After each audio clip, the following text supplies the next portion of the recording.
Alrighty. Hello, everybody, and welcome to the stream. Hope everybody is doing well tonight. We are going to pick up where we left off last week. There was no stream last night because I had something previously planned that I did attend. But tonight we're gonna try and make up a little bit for lost time by starting the stream early, and maybe we'll get a little bit of extra stuff done. So that's kind of the goal for tonight, is to just kind of try and make up for being out yesterday. We'll go over the couple things that I did offline, and then we'll talk about where we're going to go for tonight. Singy, how's it going? Good to see you over there on the YouTube side. All right, before we jump in, I do want to take just a quick second and thank the supporters of the channel, starting with our elite partners, who in this case is Javier Olazaran. That is the highest tier of subscription over on YouTube memberships and Patreon.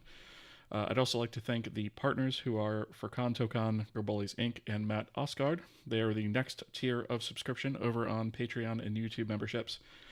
And I would also like to thank all the other supporters listed here on the screen. They are a combination of the other tiers of support over on YouTube memberships, Patreon, as well as Twitch subscriptions. So thank you all very much for your support. It means a lot to me, and it helps me offset the costs with running the channel, and future costs associated with that as well. So things like hosting, software licenses, eventually assets, things like that. So with all of that said, thank you very much. I appreciate the support from all of you, including the viewers, whether you're here joining us live either on the Twitch side or the YouTube side. We do simulcast to both.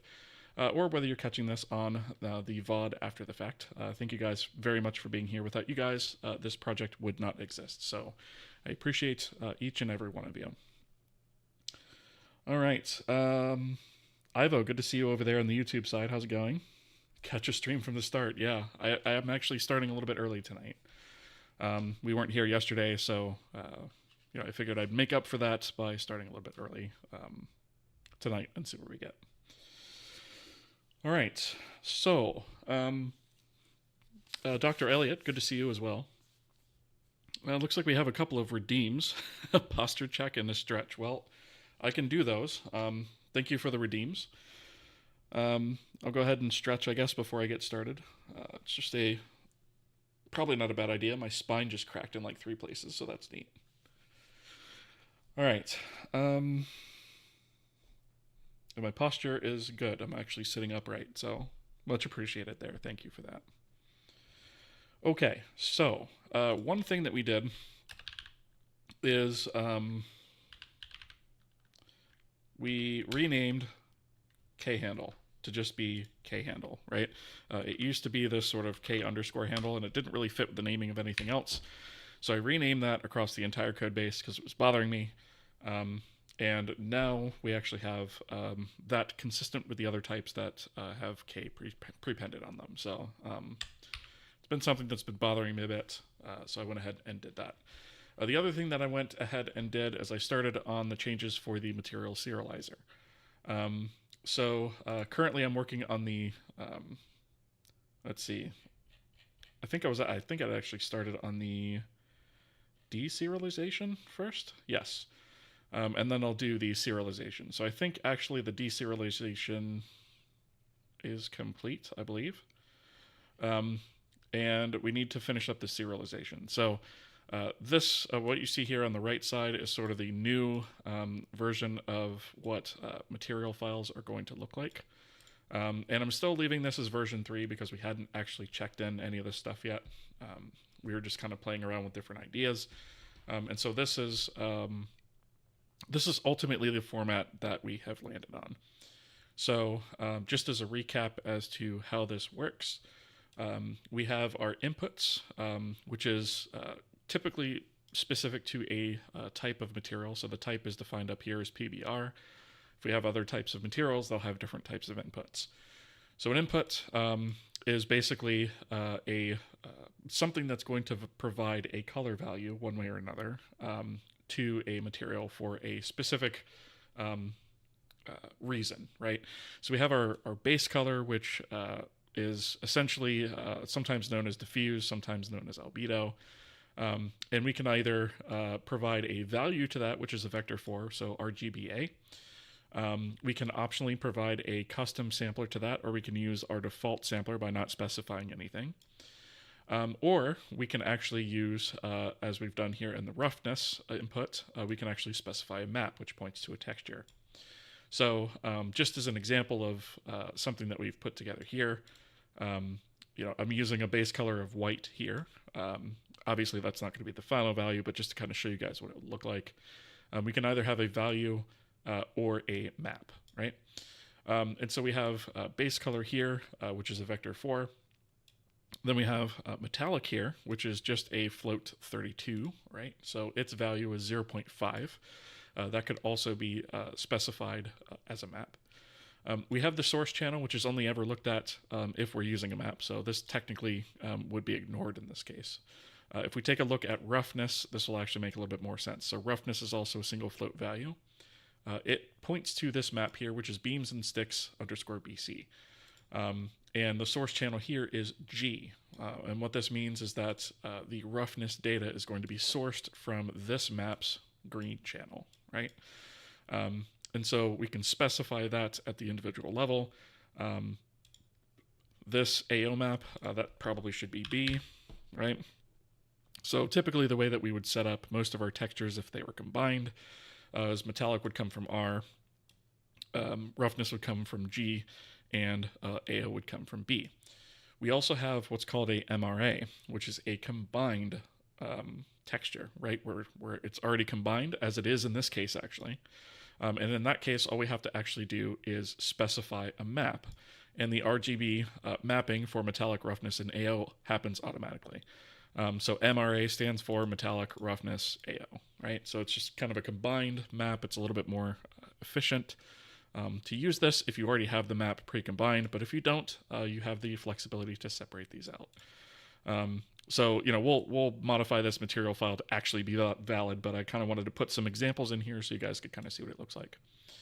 The other thing is the emissive value of this can either be set to an RGBA, right? So in this case, we're setting the emissive to red.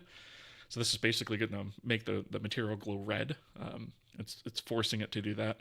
Or we can also specify a map where that value could be extracted, with RGBA, right? So you'd have the RGB, and then the intensity of that would essentially be the alpha. And so we don't actually have emissive map support. We need to add that. And we need to do that before we actually support Bloom. So this is kind of just something that I wanted to put in here while we're doing this. The only other thing in here is we kind of loosely talked about the sampler. So we can specify a custom sampler if we want custom filtering or a custom repeat. Typically a sampler is going to look exactly like this by default. It's going to be what we're going to call our linear repeat sampler, and that's going to be available globally. We talked about that in the previous stream. But if we wanted to specify a custom sampler, we would essentially do it this way. And so what I did was I kind of laid this file out as sort of an example of what all that might look like, so that we can write our material serializer to sort of model after that. So I've got sort of a reference here on the right as we're writing our code. I hope all that makes sense. All right, so let me catch up on chats. Let's see. Streams always start at stupid times for me. It's 1:40 a.m. here now. Yeah, exactly. Time zones are kind of a pain, right?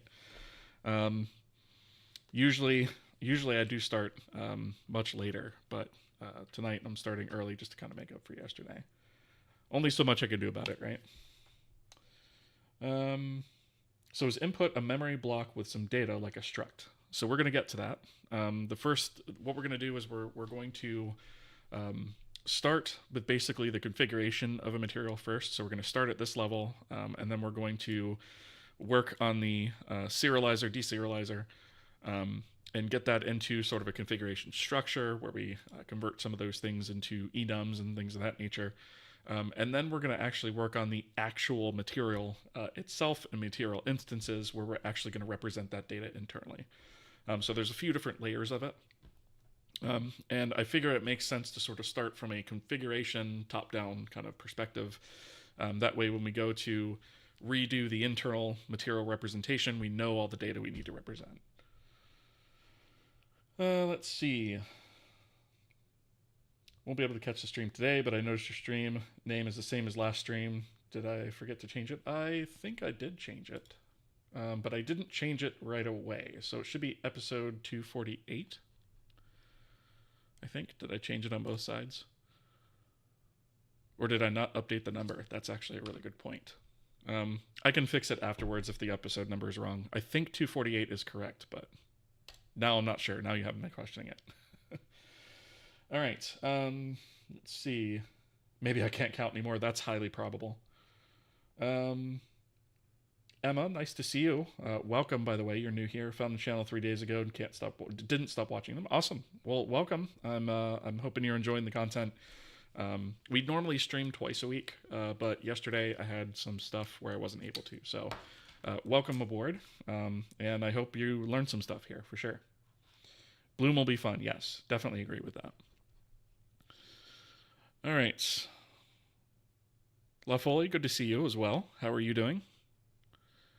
Let's see. Hickory, it's been a bit. How are you doing? I hope you're doing well.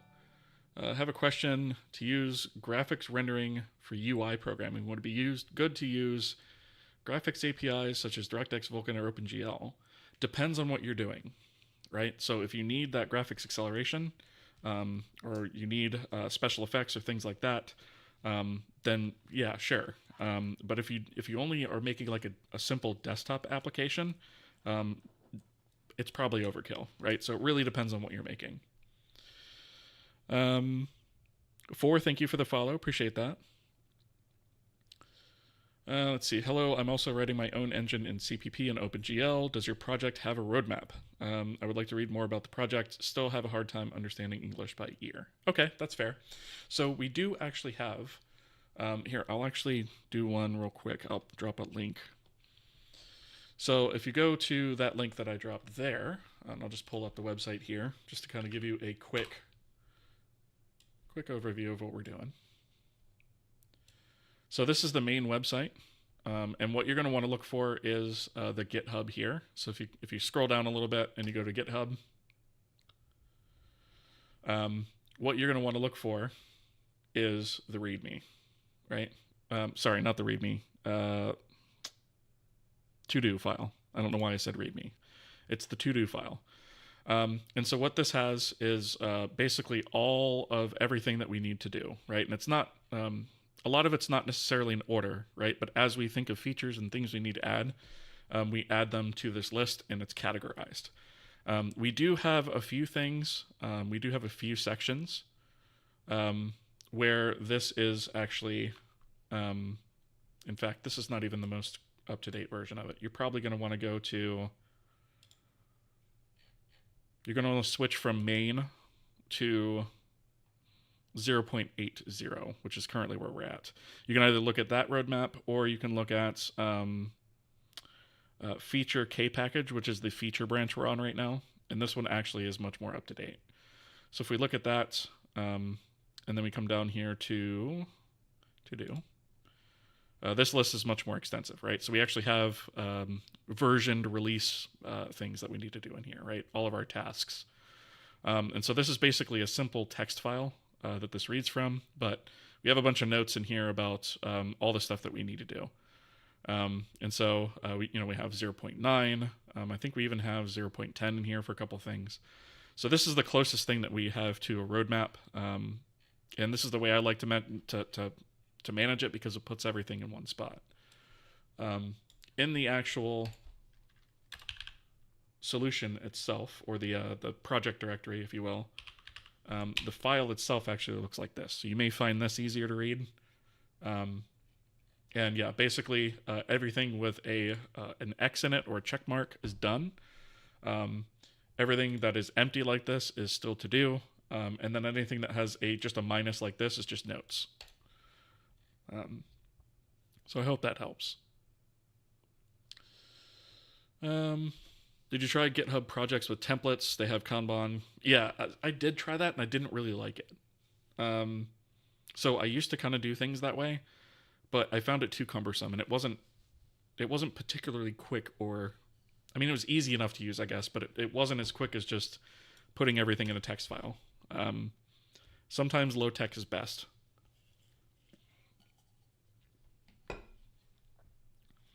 Working on a modal tile map editor. Vim-like stuff. That's interesting, LaFoley. I wouldn't mind taking a look at that when you get it further along. That's kind of an interesting concept. Been working on swap chain resizing for 3 hours. Yeah, Dr. Elliott, that can be a pain sometimes, but once you get it right, you're done. If you want to take a look at my renderer, you can always use that as a reference if you want. Okay, I think I've caught up on messages. Is there a download section, or should we build it? So you're gonna have to build it. Yeah, we don't release executables or binaries just yet. We're too early along for that. So what I would recommend, if you want to give it a go, you're probably going to want to use, I would think, probably 0.71. And that's because we haven't released 0.80 yet. That's what we're currently working on. But 0.71 should work. The reason we have 0.71 instead of just 0.70 is because there was a fix for Mac OS on this version. So, but yeah, I would use 0.71. I would switch to that branch when you go ahead and clone it, and then build it and go from there. Let's see. For a simple desktop app, I would go with OpenGL and IMGUI. Yeah, again, it depends on what you're building, though. Like, even that might be overkill for a simple desktop app. And it depends on platform, too. It's correct on the YouTube name, but Discord bot announced the last year. Yeah, that's because on the... When I did it in Twitch, when I went live in Twitch, the title wasn't right yet. So it was wrong at that point, and I switched it like 2 seconds after I hit the go live button. So that's why it was wrong. That makes sense, though. Okay. Do you like mint ice cream? That's so random, but yes, I do. Okay. So with all that stuff out of the way, let's go ahead and have a look at what we need to do. So I've written, I believe, all of the logic that we need to actually handle the deserialization of this, right? So that's taking this file and translating it into a structure that looks something like this, right? So this is what our material asset looks like when we load it from disk. It's more or less a one-to-one relationship to this file, right? So we have our base color here, our base color map here, a metallic value, a metallic map, source channel for that if we use it. Same thing for roughness, same thing for ambient occlusion. Then we have MRA. We have a flag here as to whether MRA should be used or not. So the way that this works is if we have a MRA map defined in here, like if this is defined, then our loader actually sets this to true. That way, when we're actually loading up this material, we know whether to point at these three or just point at one of these two, right? Then we have a missive map, and then we have our custom samplers here. And that is more or less what we're dealing with, right? So now we need to do the opposite, and we need to take one of these and write to this, right? And potentially this. All right, so I think I've already actually started that, but we have a lot of actual stuff to get out of here too. So we have material type, material name, which we actually don't need anymore. The material name is actually going to be represented by the file name. The format version, that probably ought to come first, right? We should probably write that to the file first. So let's move that up here. Then we have our inputs. I kind of started on this already, so let's see. Okay, so we have our inputs, which is basically going to be this JSON object, right? So that's this guy. That's this outer object that wraps all of these various inputs. Okay, so what we're doing here is we're saying if the base color map has a resource name, then we're going to say, okay, well, we're using a map for this.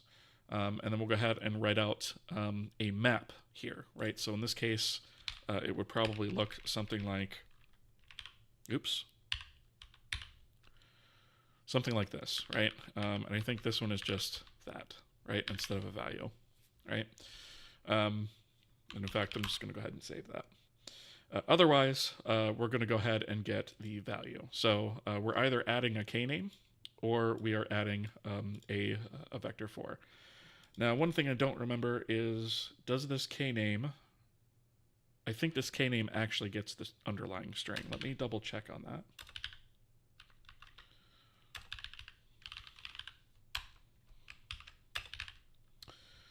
that. Yes, it does. Okay, so if we're using a k-name here,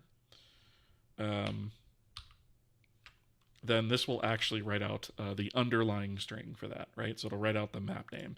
So what it's doing is it's basically adding a value whose name is map, right? And it's going to set that equal to whatever this value is right here, right? And then JSON object add vec4 is going to take the base color value from that instead if there's no map, right? So that's base color, and we basically just have to follow that for these other ones here. Let's see. What's your thoughts on YAML versus JSON for human readable serialization? So personally, I prefer something like JSON. Reason being, I am not a fan of languages that are dependent on white space. Simply put. Let's see. Example is, say F is fill, works when drawing or selecting. You can use shift control to modify the action, non-contiguous, etc. Yeah, that makes sense. Basically, you can do motions instead of a cumbersome UI. Yeah, so it's hotkeys, essentially.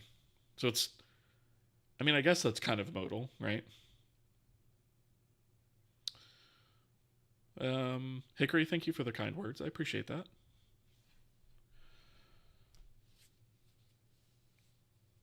Yes, but for a fancy looking desktop app, I'd go with that. Yeah, good point. Right, so yeah, well, I guess it also depends on like if you're making a cross-platform app as well. And it depends on what you want it to look like, what it needs to do. Yeah, that's kind of an open-ended thing, right? You write that from scratch, right? Instead of using a JSON lib. Yes, yeah. So JSON is our own language. Yep. Okay, so we're always going to have, when we load up a material, we may provide these, we may not provide these, right? So we could technically have a material that's defined to look like this, right? Just a base color, right? Typically, you should have at least one input. It'll bleat at you if you don't. But when we're actually writing a material out, we are going to write out all data, right? Because when we're reading in this, right, we're basically going to use defaults for everything else. But when we want to write out the material, I think it makes sense to write out everything, even if those things are default.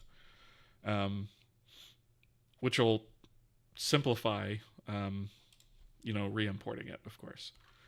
So I think it makes sense to kind of stick with this way of doing things. So let's take this and we'll do metallic next.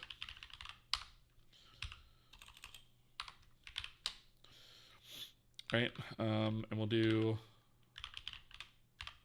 metallic, and we're going to look at, instead of base color map, we're going to say metallic map, and if that has a resource assigned to it, then we're going to add to the base color, instead of base color, that should be metallic. This should be metallic. And then map and value. So we're going to do metallic, metallic map, and then material metallic. And instead of vec4, this should be float, right? So the process for these is going to be the same. One thing, though, that I didn't do is we're creating this new JSON object, right, for this base color. We didn't actually add it to inputs. So we'll need to do JSON object value add object. And the value we want to add to is inputs. So we take the address of that. The name of this is going to be base color. And the value is going to be base color. Did we only want a... I guess we're only taking a copy of that. Okay. So we want to do that there, and then we want to do this here. Right? So this is going to be metallic, metallic. Right? And then we're basically just going to repeat this a few times. One thing that I did down here during the deserialization is I actually split this up into like private functions. I say private functions are static, right? Just to eliminate some duplicate code. I could do that up here, but adding each one of these things is pretty straightforward, so I'm not too worried about doing that.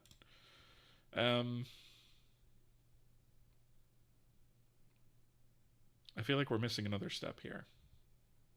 No, we're adding... Okay.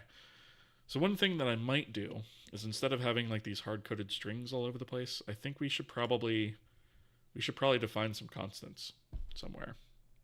The only place that we should actually be using these particular strings is within the serializer, right? We shouldn't actually be using string comparison anywhere else. So I think it makes sense to kind of define those in here. So what I'll do is we'll define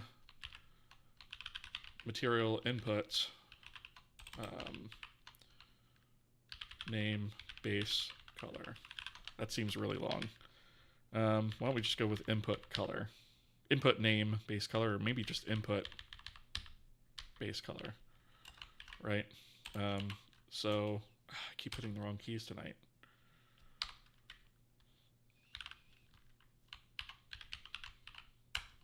Base color, right? So we'll do inputs metallic.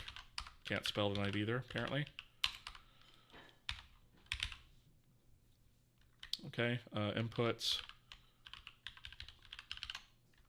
roughness.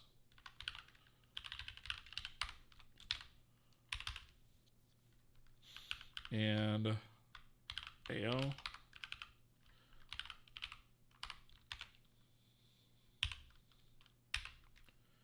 MRN. I probably should have done this before, but this way we don't have these all over the place, right? And emissive. Order of these doesn't really matter.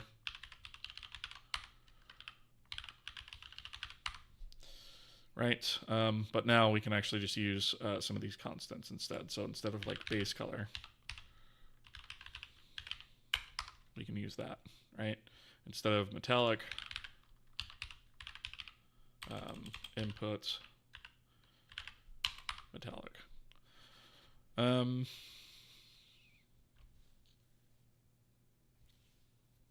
I guess map and value are kind of fine. I don't foresee that changing. I suppose I could constant those as well, right? And then make that same change down here. There is one thing. I'm going to delete this section because these property things don't exist anymore. Those are gone. So let's get rid of that. Get rid of a little noise here. There is some code I want to reuse down here, so I'm going to keep this for now, but we're going to just kind of repurpose that. Let's see. Maget how's it going? Good to see you.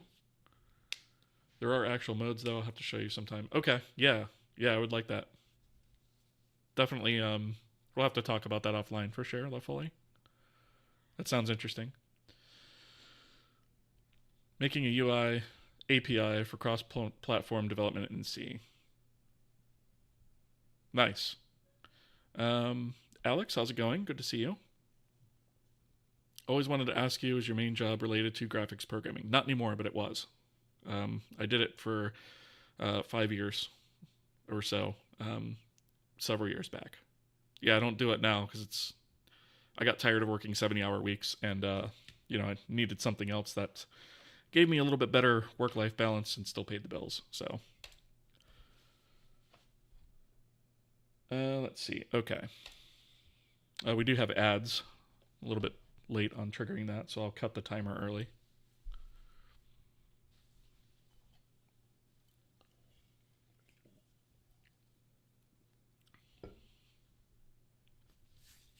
Maget's up, you got an ad in French. That's funny. You're not the first person to report that, actually.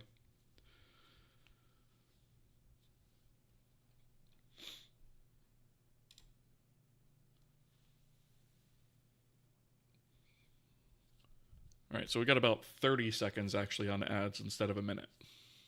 No, like I said, I'll cut the timer early. Once we're done with that.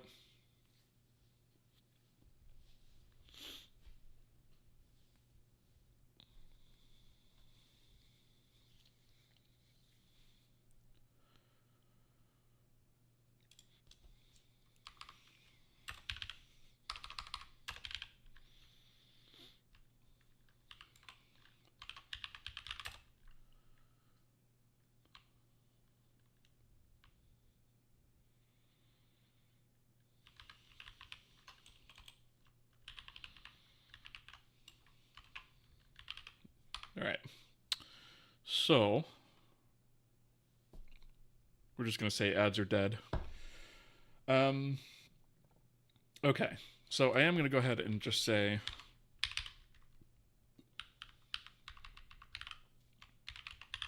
let's do this, right? That way if we ever do change the value of that, I don't have a bunch of hard-coded strings all over the place. So we'll say input map and input value.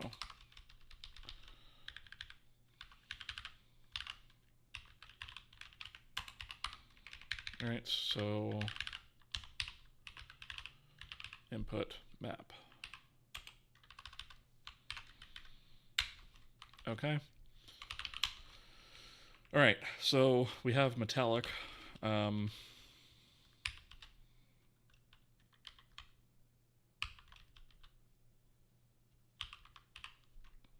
do roughness next. So we'll just do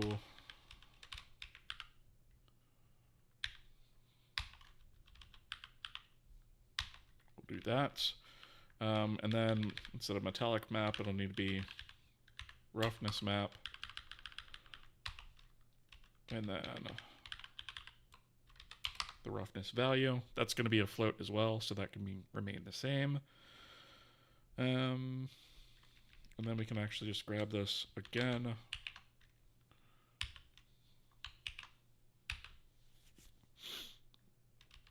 All right, and we have AO here as the next one. So AO map, or ambient occlusion maps, we actually spelled it out apparently.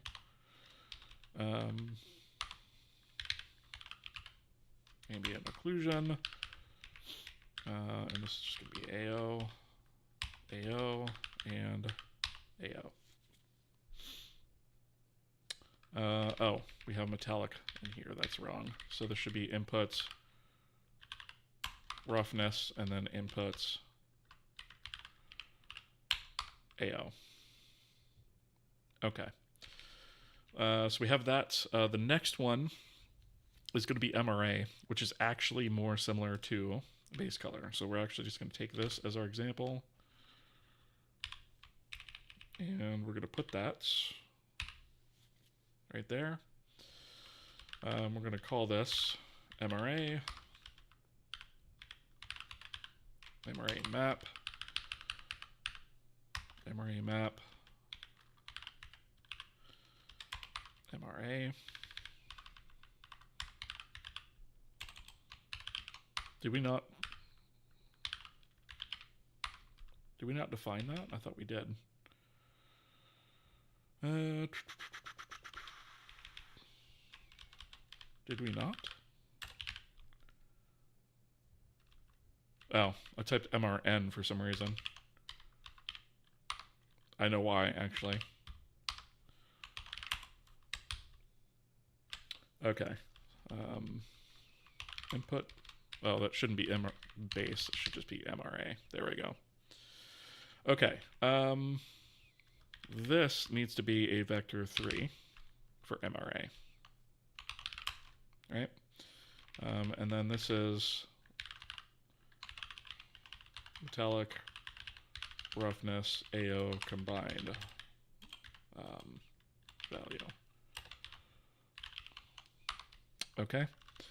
So that's that one. And then emissive is also a vector 4. So that's also going to be pretty similar to base color. So we're going to go ahead and put that in here.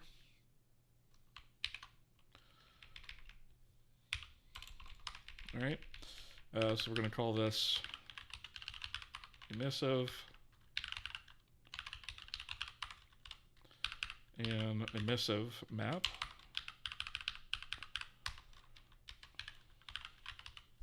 Emissive. And, oh, I forgot to change this up here. This needs to be MRA for both of those. This one needs to be emissive. And we need input emissive, emissive. Okay. Did we get all of that stuff right? I think we did. It looks pretty good to me, anyway. Okay. So that's all of our inputs for now. When we add other material types, we'll have other maps that we need to put in here, and we could just kind of add those one at a time.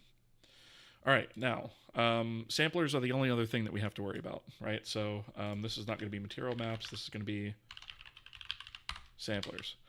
And we're going to say material samplers, or I think it's actually custom samplers and material custom sampler count, right? So if we have samplers, then what we're going to do is we're going to loop through those samplers, right? So instead of calling this maps array, we're going to call this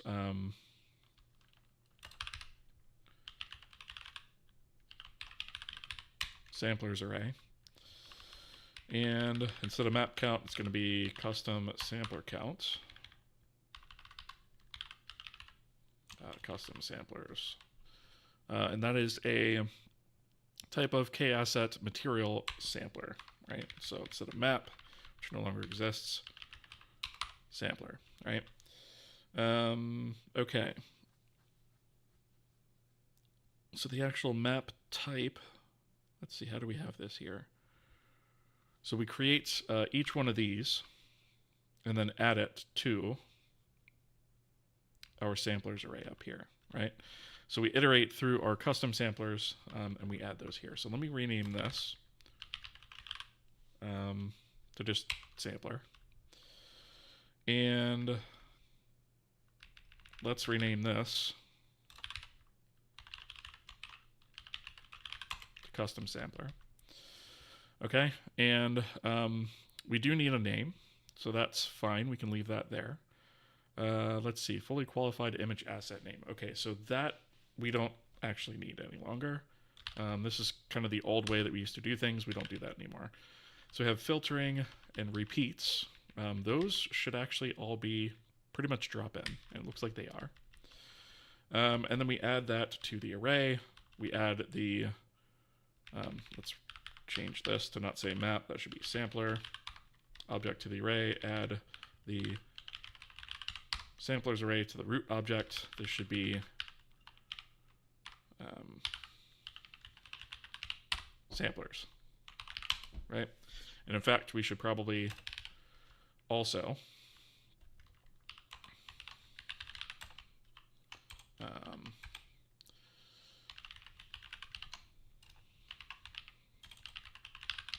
we should probably do that, right?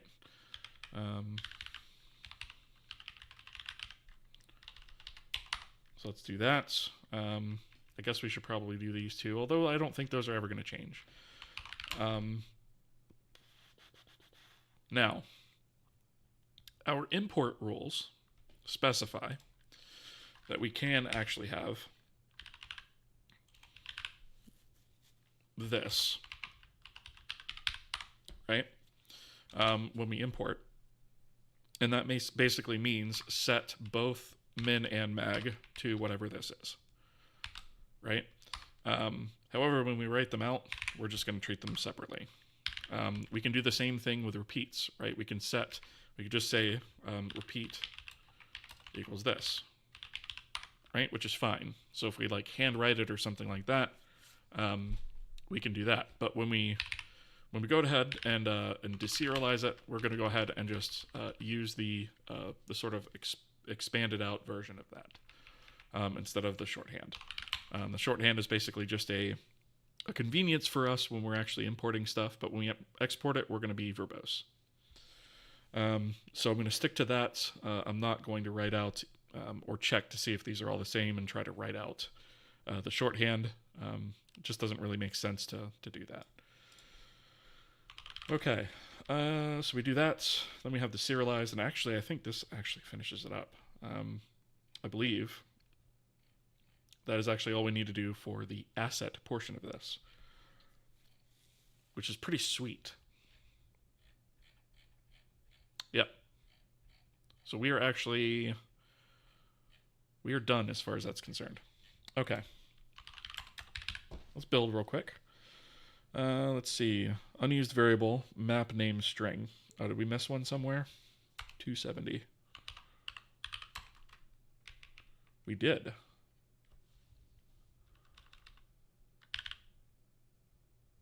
I don't know what that was used for, but okay. We should probably also... We have this called M, which is our material sampler, right? This should probably be...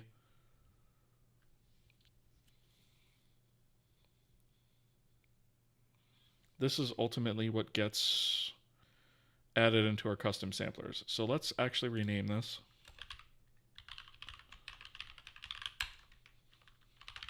To that.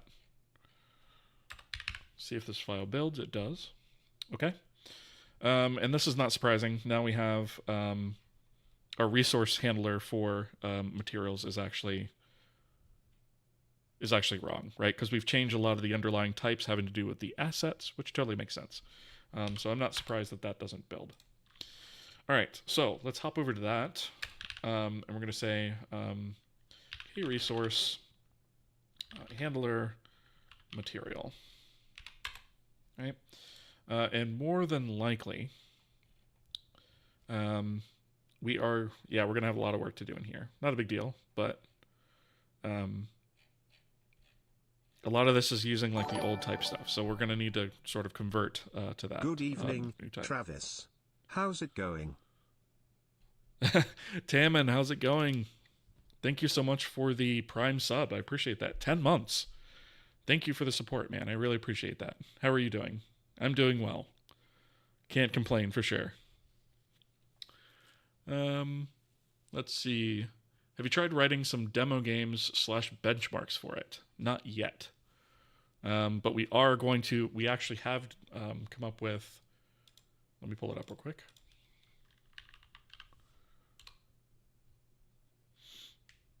Let's see. If I can find the,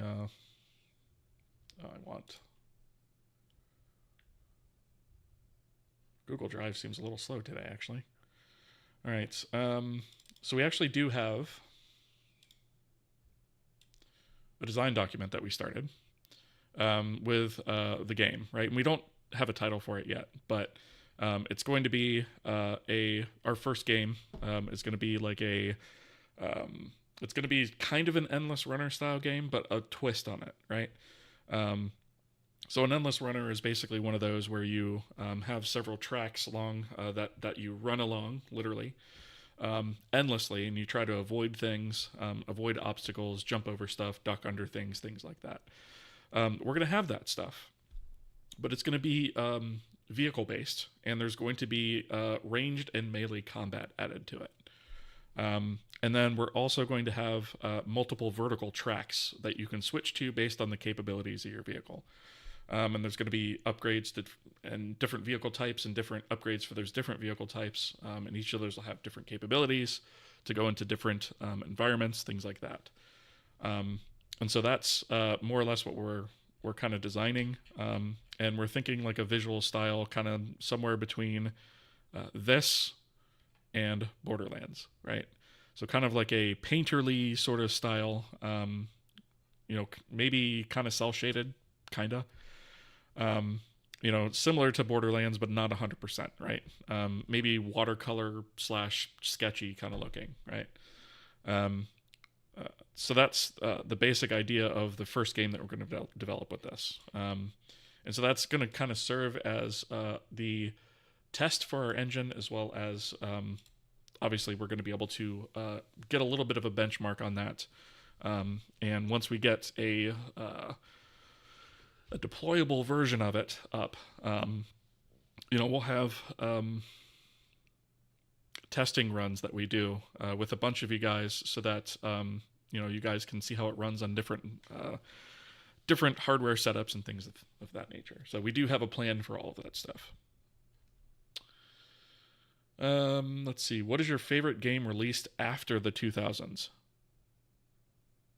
So when you say after the 2000s, do you mean like 2010 plus, or do you mean like 2000 plus? Tammin, you're trying to finally get back to programming. I get that.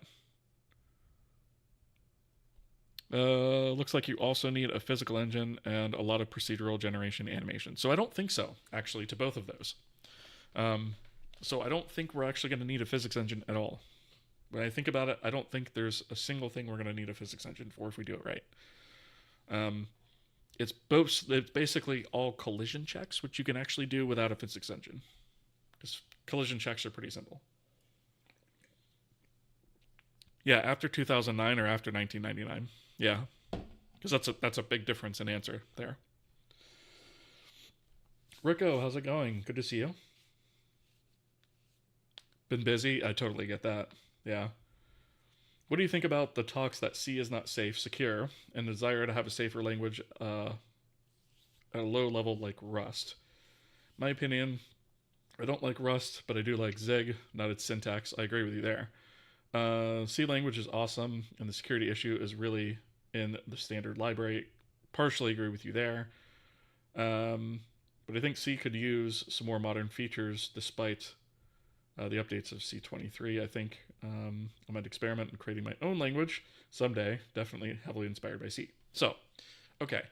That's a bit of a loaded question, so I'm going to try and give the TLDR of it.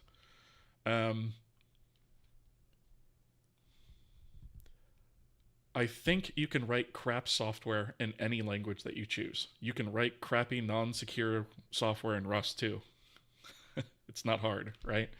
I think Rust does some things to try and make that a little bit harder to shoot yourself in the foot, but ultimately, in the end of the day, I don't really think that's the problem, right? And I think the people that are talking about trying to push Rust aren't the ones who are actually sitting there writing this stuff, right? Somebody told them, somebody put an earworm in there to say, hey, you should be using this thing, and then they're like, oh yeah, tell the media, right? Typical kind of crap that happens in corporate situations as well. Somebody makes an earworm into a higher up's ear, and then they just run with it, not really understanding all of the ins and outs of it, right? So Do I think it's going to solve a lot of problems? Maybe, but it's not going to prevent the writing of crappy or insecure software, right? So is it a good thing? Maybe it is. Do I think it should be forced? Absolutely not. But that's pretty much what I think of it. Sergeant Pepper lies. It's a gross misunderstanding of what memory safety means in Rust. Yes, exactly. But like, it's still possible to shoot yourself in the foot with Rust, right? And I think that is the biggest thing, right? And that's what everybody thinks is they're like, oh, you know, Rust is going to keep you from doing that. No, not always. It's like anything else. You can do it wrong. You can do things many ways. You can do them the right way. You can do it many right ways. You can also do it many wrong ways. Language is only going to be able to go so far in preventing that. Just makes you fill interfaces, peak modern programming experience. Yeah, I mean, I don't think it's the silver bullet everybody thinks it is. The beard keeps growing. I don't think it is growing much anymore, though. But, yeah, I don't know. Anyway, yeah. I'm a simple man, and I like that I don't have to fight with the language, and C does this pretty well. Yeah, that's kind of my opinion on it, too. Now, I will say that with the asterisks that I've not used Rust to make a large project, right? So I don't feel that I'm totally qualified to speak on it much further than that, right? What did I say? I think I said if my YouTube channel hits 100,000 subscribers by the end of the year, I would shave my beard and write a Vulkan renderer in Rust. I don't think that's going to happen, especially not now. But if it did happen, you guys would see that. And you would see me fight the language. But that'd probably be the only way I'd ever actually do it. At least anytime soon. It just tries to prevent you from doing really stupid things. It tries to make you codify all of your design intent. Yes, exactly. So, like I said, I don't think it's all the bad thing, right? I just think that it's another situation where you should be using the right tool for the right job, right? I'm never going to say, "Oh, Rust sucks." I haven't used it enough to say that. You know, obviously, it's popular for a reason, right? Yeah. Anyway. So, we need to have a look at our resource handlers for materials, because I think we're actually going to have some types to redo here. So we have, let's see, resource handler material. I want the header file as well. I don't think we actually declare any types here. No, we don't. Okay, these are all just super generic things. We should be fine as far as that's concerned. All right. So, I guess we have material k asset unresult. That's probably the first thing we should look at. What that's going to do is basically say when an asset is loaded, this is the thing that we need to do. We need to process that asset and essentially turn it into a resource. So we have different material types here. And it looks like we are assigning all of our material maps, which don't exist anymore. Those are inputs, right? And then we have this typed resource, which I think is what was going to actually have to change. So let's take a look at the typed resource, right? Which is a... where is it?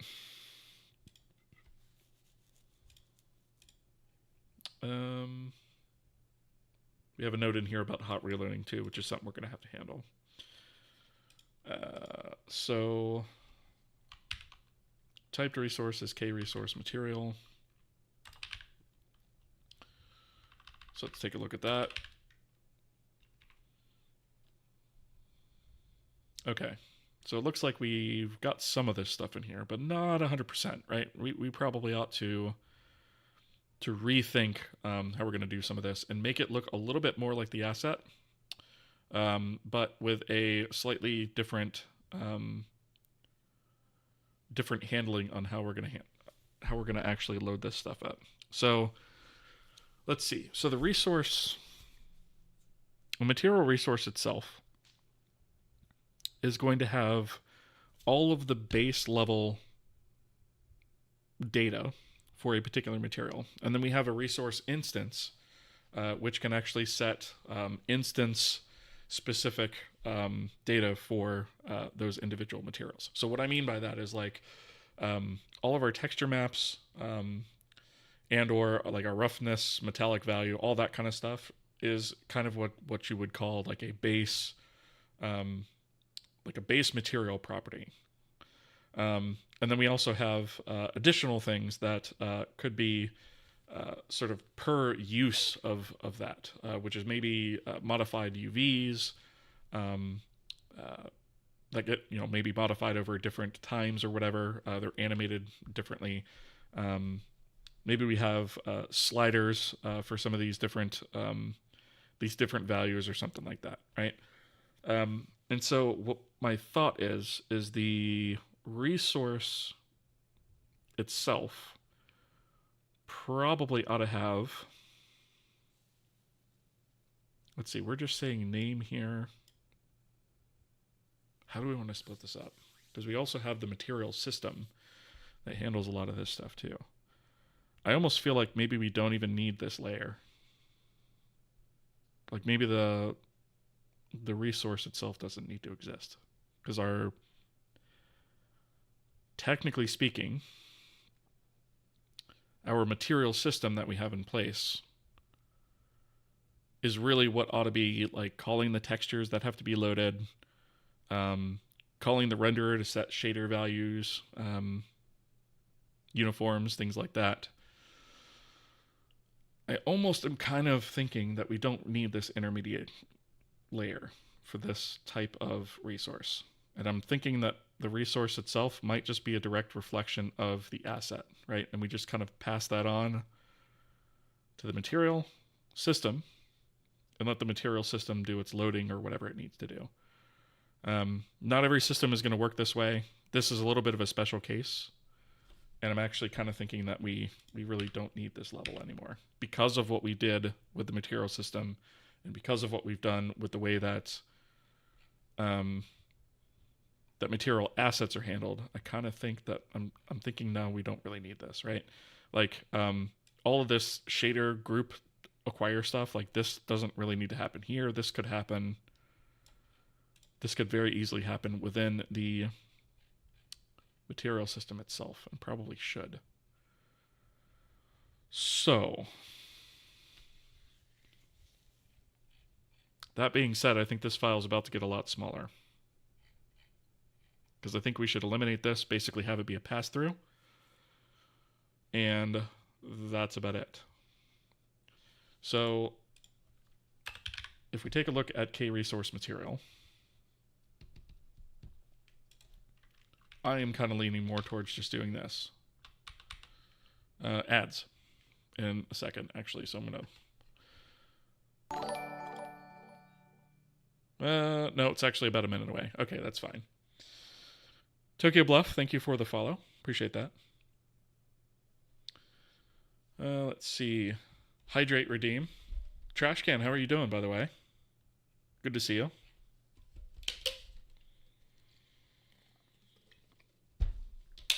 Posture Check Redeem as well. Type system is awesome. Really love that the enums and pattern matching. It's what turned my stream from a web dev TypeScript stream into a I can't wait to rust again stream. That's fair enough, I suppose, right? Doing just fine, just a bit tired. What about you? Yeah, I would say it's about the same for me. A bit tired, but otherwise just doing fine. We're about to have an ad break here, so I'm just going to hold off on code just for a second. Kroll over on the YouTube side. Hello, how's it going? Good to see you. Welcome. Our two Brazilian OGs are in chat now. It's been a minute since I've seen you guys on at the same time, actually.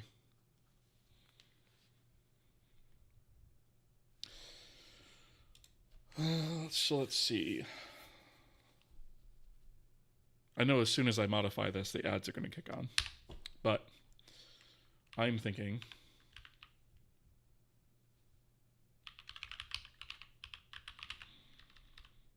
we do this.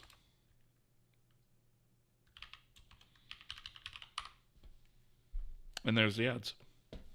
So I'll explain that when the ads are done.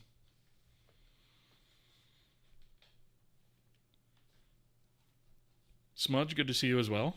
Welcome. How goes it?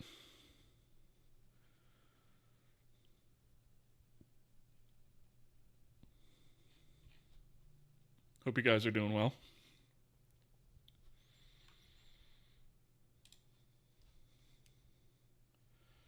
Let's see.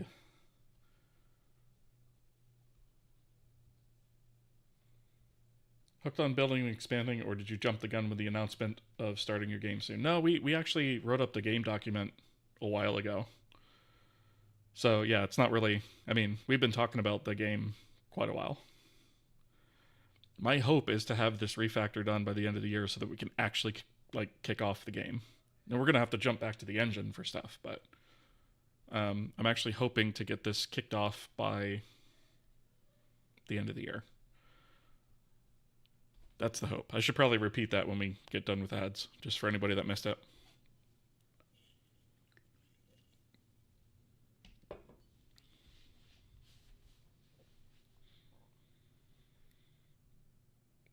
Tomers, how's it going?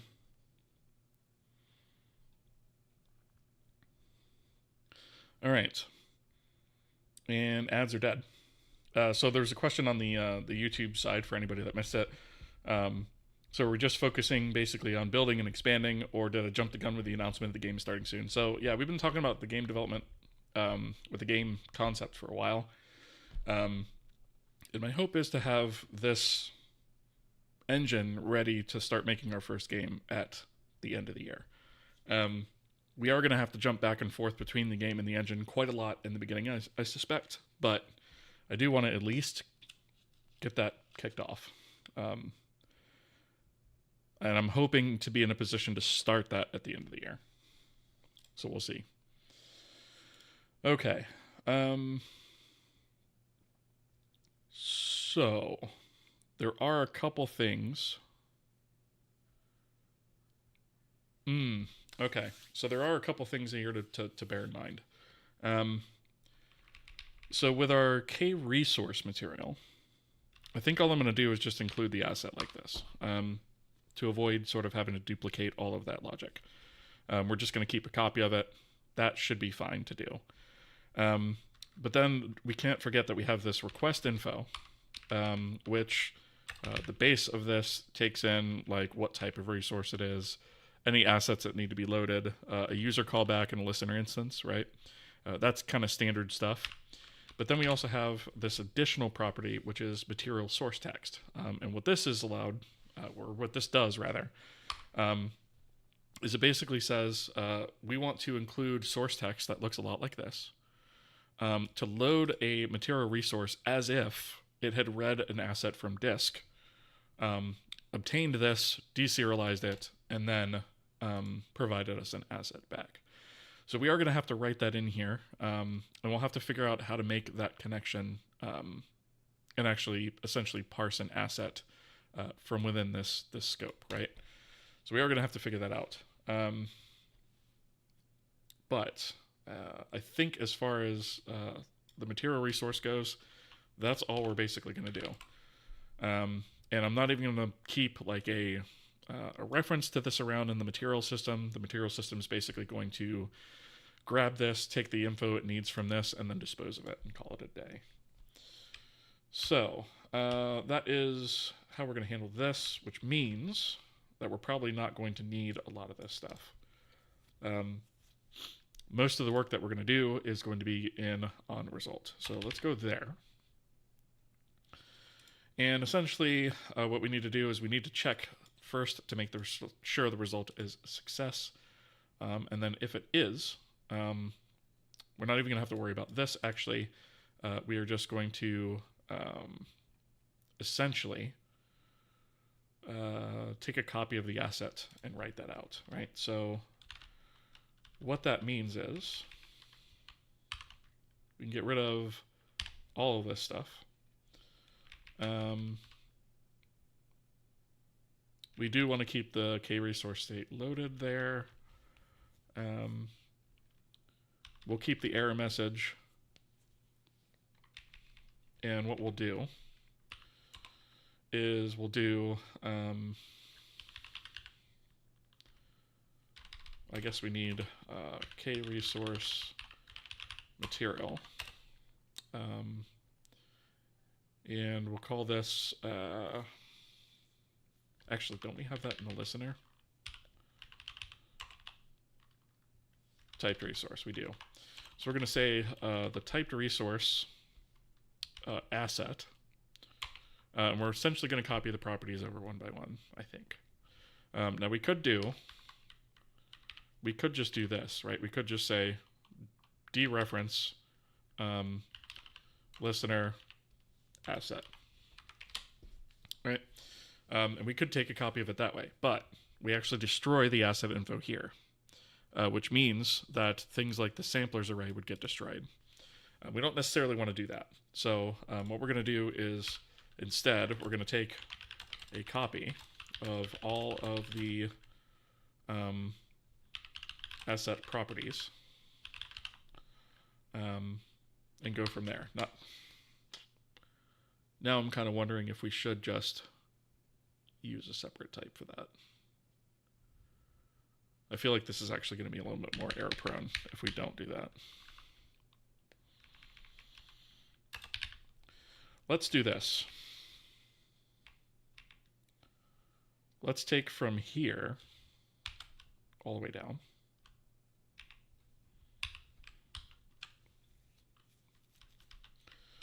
And go to definition here and put this stuff here, right? Technically, it's a duplication of the struct, but they do have different uses, right? This is kind of just a pass-through. I don't like this either, but I feel like it's less error prone than doing it the other way. Less messy too. So let's take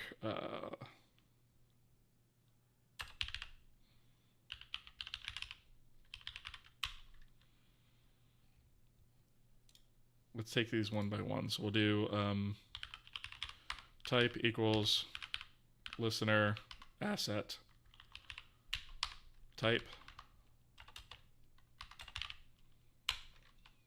right? Gotta go. Love the stream. Pretty chill for studying, learning the stream's topics itself. See y'all. Well, appreciate it for. Have a good one. Appreciate you showing up.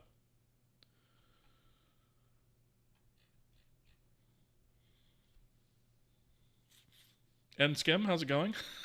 I love that emote, dude. It cracks me up every single time. How's it going? Good to see you.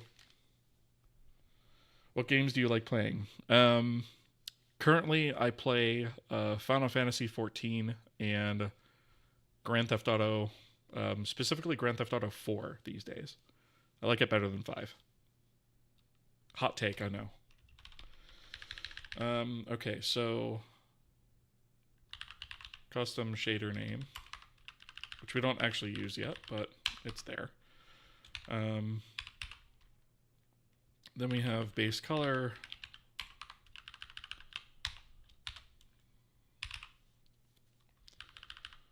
Base color map.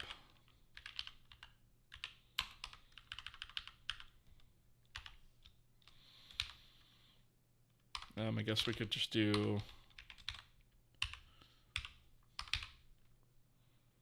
metallic.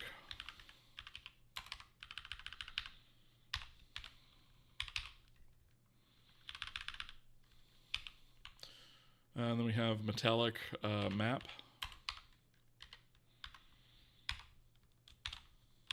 And then metallic map source channel.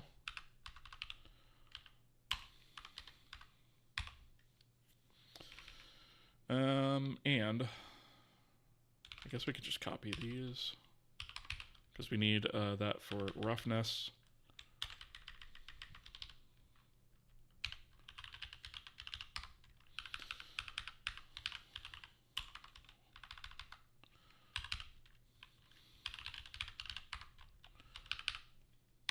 All right, and I'm actually just going to do this again.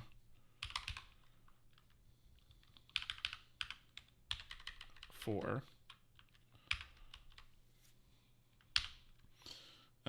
ambient occlusion. And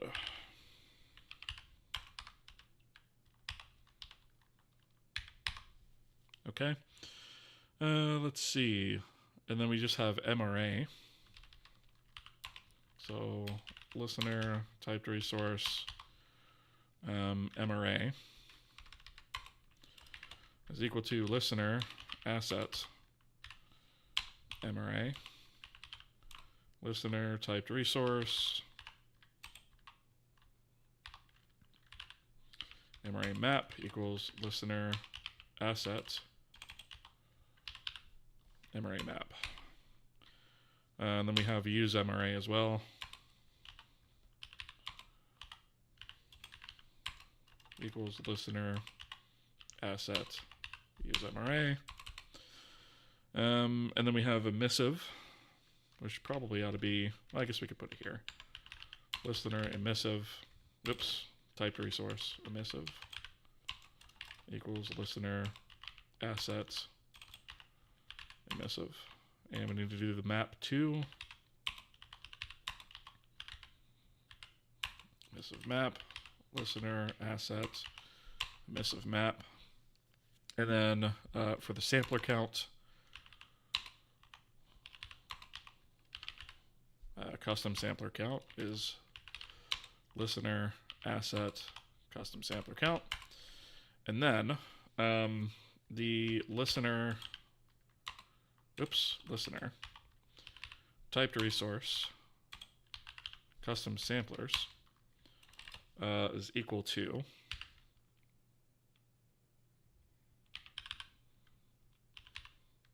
let me see, what did I had a macro for this.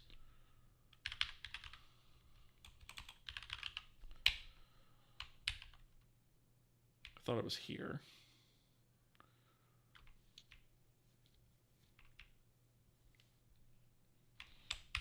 Did I not?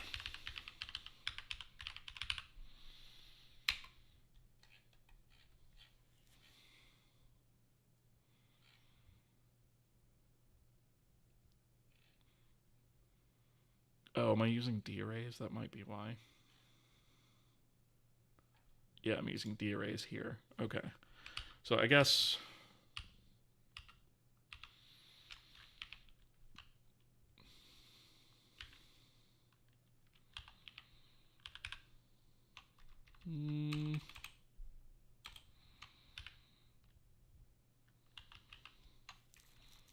K copy type C array. There we go. That's what I wanted.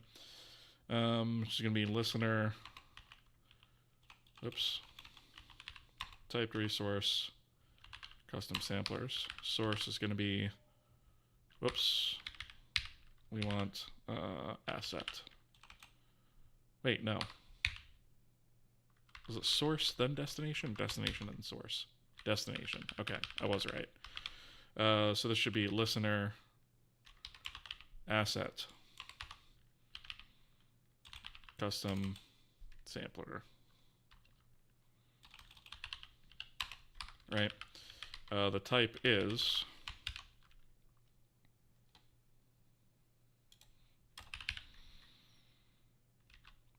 K-asset material sampler.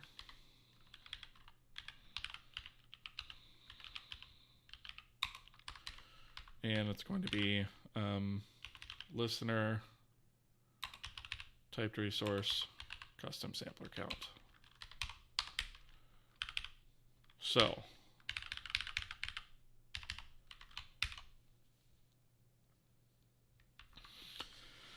all right, so essentially what I did and I haven't used this that many times, that's why I forget what the actual syntax is, but we have this utility function that I added, or it's a macro really. And so the way that this works is it's essentially a define that takes in a destination, a source, a type, and a count, right? And it does a k copy memory from the source to the destination, and it does the size of type times count for me. So all I have to do is provide destination, source, type, and count here, and I don't have to type all of this stuff all over the place, right? I could just call this and be done with it. And that is in conjunction with alloc type CRA, right? So I can just provide type and count here, and it does all of this, casts it to a type pointer right here, and does all of that for me. Instead of having to type all of this in line, I could just use this guy everywhere, and it makes it a little bit easier to work with. Now I'm thinking, though, I should probably actually have maybe a section, or maybe a version of this that does both, right? Because this is just a copy, right? We still have to allocate the memory, annoyingly. So I'd still have to do kalloc type CArray. The type is going to be kasset material sampler, and then the count is going to be listener type resource custom sampler count, right? So I still have to do these in separate steps. So I don't know. I mean, I guess I can do that for now and figure that out later, but anyway. So we take a copy of all that stuff. Then we say, hey, this thing's loaded, and then we're done. And so we want to take a copy of this so that we don't have to worry about the actual source array, which is this guy, when we nuke this, right? Or more specifically this, I guess.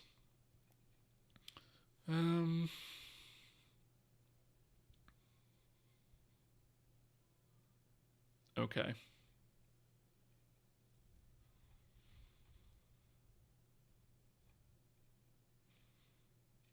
I guess that's fine for now. So, all the rest of this stuff. Like, we have all this logic in here for, like, image assets loaded and all that other stuff. Which technically the material system should be handling all of that stuff, right? It should be responsible for getting all of the resource data that's needed for this. So I think I can actually just come in here and just do this and kill it. Material MRA data, I don't think we need any more either. Process assets, material map. Okay, so that, yeah, this is another thing. Like, because we don't use material maps anymore, that goes away. I don't think we need... In fact, this can go away.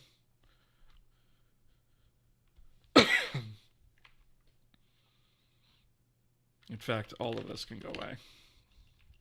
Material MRA data, that can go away. MRA indices... I do probably need that, but it shouldn't necessarily be there. You know what? I'm just going to get rid of all of it. For the release, we didn't actually do anything here, so we should probably fix that. So if resource. And then we'll do... I guess we'll need to get the typed resource, right? So k resource material k resource material is resource. Okay, and then we'll do if typed resource custom sampler count and typed resource custom samplers.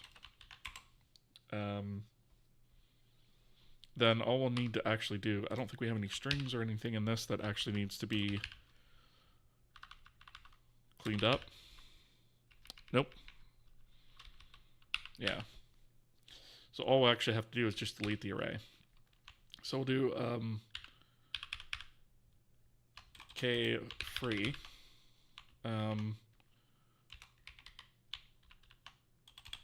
type C array, right? So the block is going to be typed resource custom samplers. The type is going to be k asset, I think it was. Material, or was it just sampler? Material sampler. Yep. And the count is going to be typed resource custom sampler count. And then we could just zero out the whole structure, right? So k0 memory. Oh, you know what? Actually, I think, don't we actually have to? We have to allocate this. So yeah, actually, we have to free it. So actually, we're not even going to bother zeroing it out. It's just going to get freed. So we'll do this.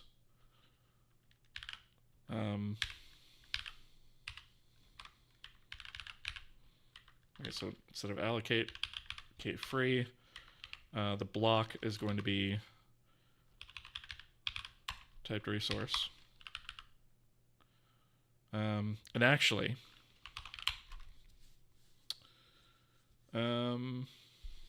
we do actually have k-free type, right? Which actually just doesn't require the size of bit, right? So actually this should probably be like, see how we have to do like all of this stuff everywhere? Like we could actually change this to kalloc type, right? And then get rid of the size of. And then we can also get rid of that, right? Oh, I guess we do have to cast it anyways to a k resource. It's fine. Okay. Right. So, here's the releasing of that k resource. That's pretty simple. The only other thing is the request. So this is where maybe a little bit of complexity exists, right? So, what we're going to do is if the asset base length is not equal to 1, this is not necessarily always an error case. This is what we need to change because the request info, or the typed request info, right, can actually contain source for this. So if typed request material source text, then we can load, right, actually it's technically deserialize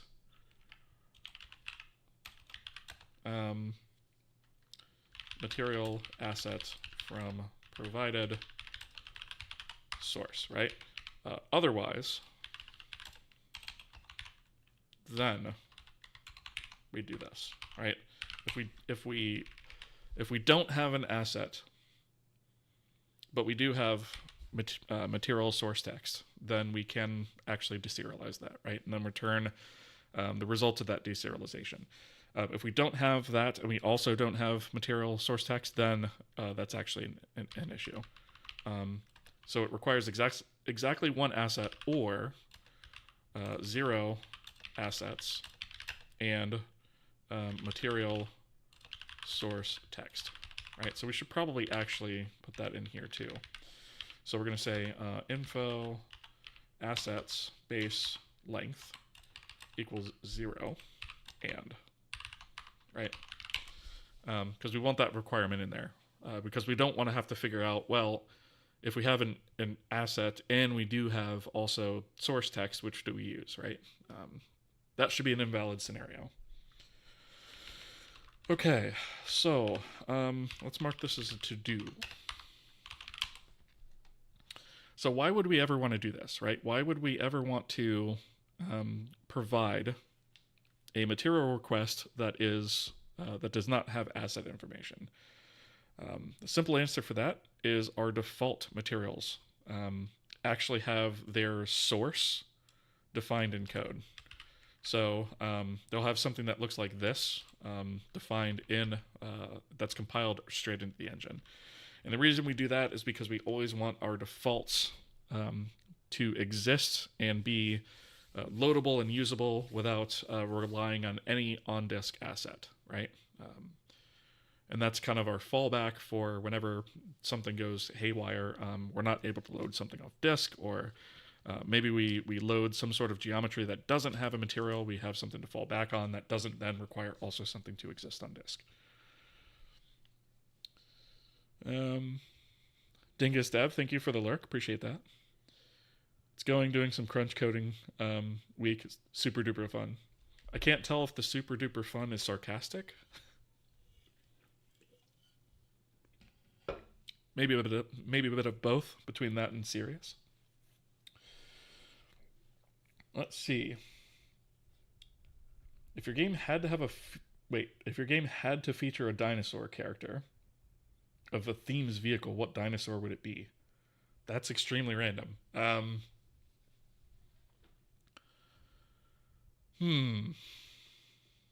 Does it have to be a real dinosaur? Right, because if it doesn't, then I would say Velociraptor all the way. T-Rex, I think, is overused. Something like a Stegosaurus would be too slow, right? Either that or like a pterodactyl or something. Carnotaur. That would be like an interesting little Easter egg to have in there, right? That might actually be pretty funny, because one of the ideas that we talked about for the game itself, I think I have it in here somewhere. Might be towards the end.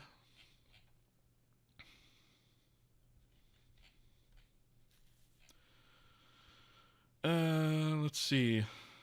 I thought I had.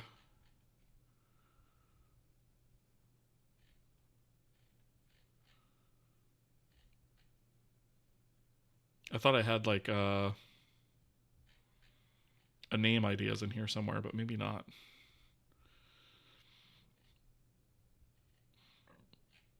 Anyways, one of the concept. Wait a minute. Why is this image like? Why is all this stuff overlapping?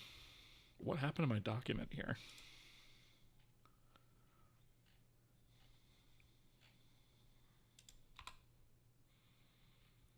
What has happened? Google Docs, what are you doing, you dingus?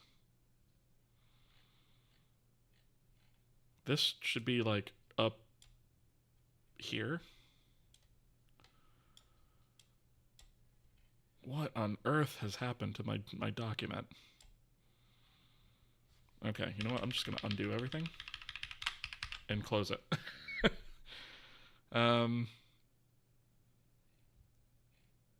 Well, yeah, it's like overlaying my text. Very strange. Okay. I'm going to have to fix this offline because I have no idea what happened here. I didn't realize Google Documents could like screw up its formatting so badly. Okay, here we go. So one of the things is like for name ideas is that we have what? I'm beginning to wonder if it's Firefox doing this weird stuff.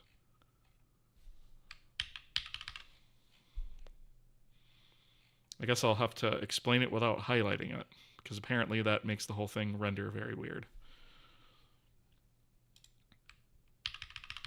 Let me try refreshing the page.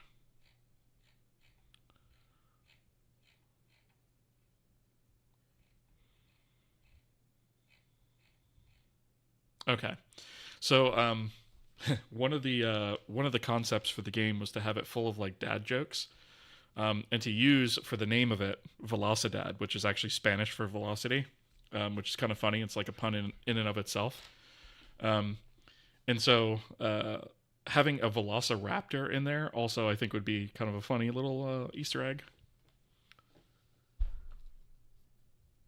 Google Docs code if browser equals Firefox screw up. Yeah. I feel like it does that to Gmail and YouTube too, which is really freaking annoying. I had to stop using Chrome because it's such a resource hog. But now I'm wondering, like, if I'm going to be able to use Google stuff, like, on Firefox. Because it almost seems like they intentionally screw it up if it's Firefox.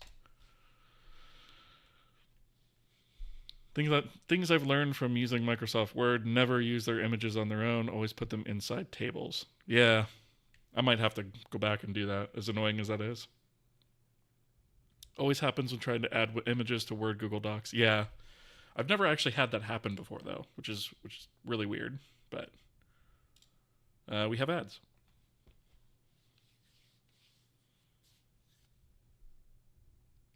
Ooh, Dingosaur.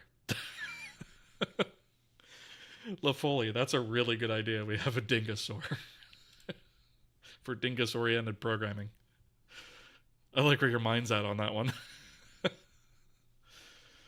Let me see if I can actually, like, I think I have like a random ideas thing in here. I can add that to real quick. Where was that? Yeah. That could be like maybe a boss.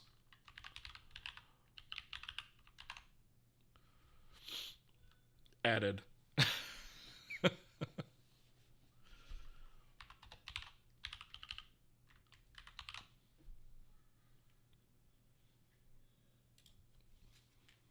We got about a little over 30 seconds left on ads.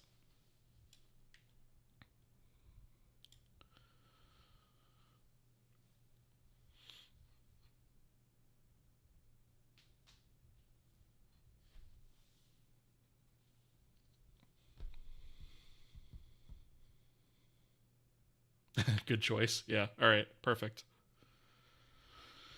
All right.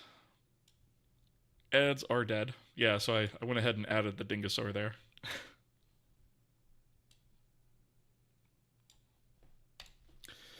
Okay. So, I feel like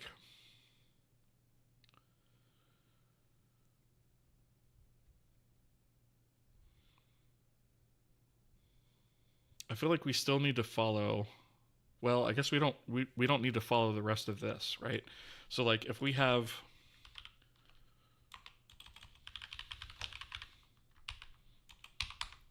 if we do this, then technically we can, run whatever logic we need to deserialize, and just handle it immediately, right? We can basically deserialize to the asset right away. So let me see.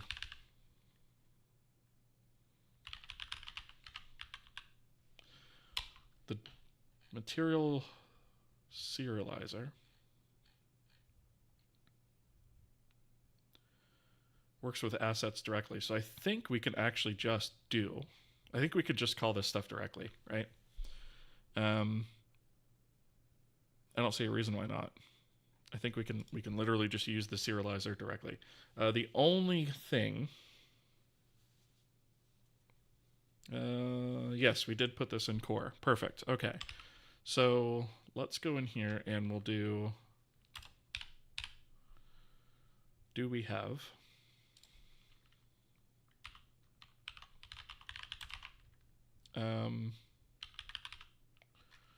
serializers, and then KAsset material serializer.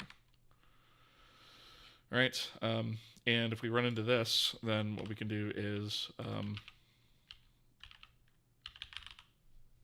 KAsset material deserialize, right?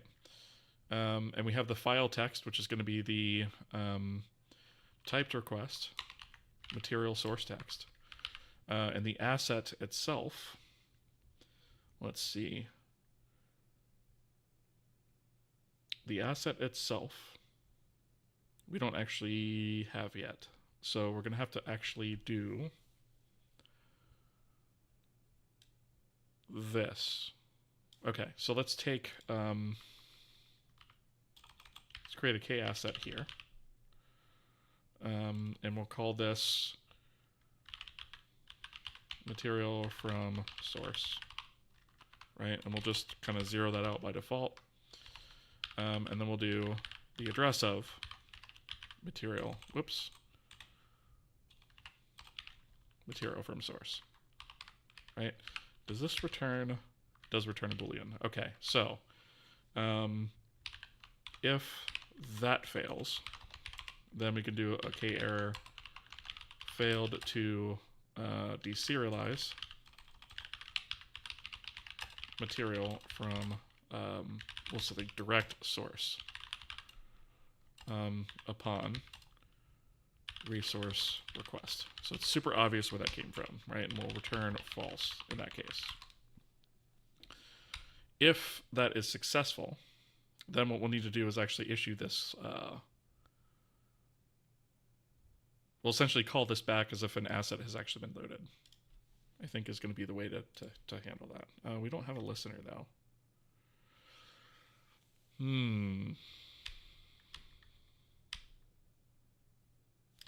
So let's actually take the content of this and move it around a little bit.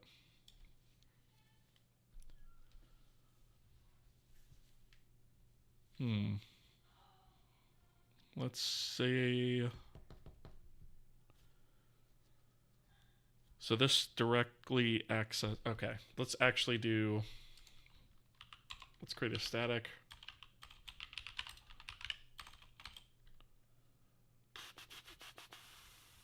Yeah, we don't need a return type.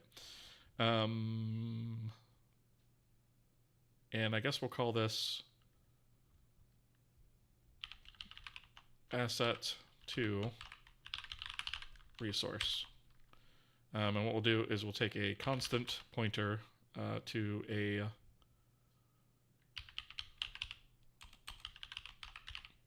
k-asset material. And we'll call that asset. And then we'll take a k-resource material and say out material. Right? And then we'll essentially do all of this stuff.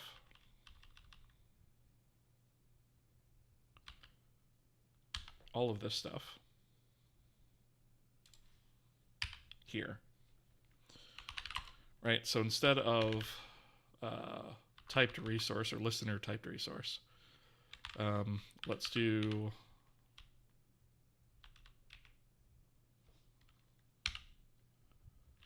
out material,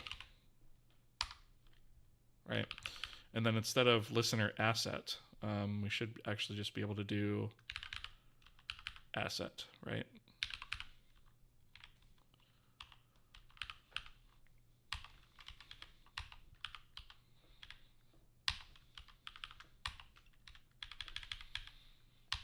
This way, it doesn't matter where we get the two pieces of data from to do the copy.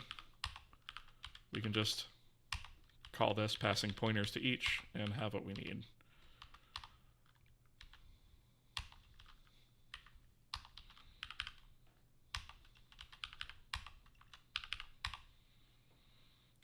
Whoops. That needs to be out material. And this needs to be out material. This needs to be assets out material. And then out material. Perfect. Okay. So here we can just say asset to resource.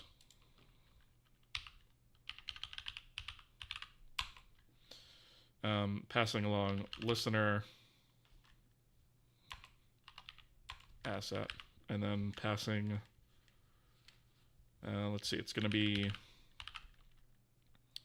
listener typed resource, right? And then we can essentially do something similar up here, right here. Right. And that's, of course, not going to exist. Thank you for the follow. Appreciate that. Welcome.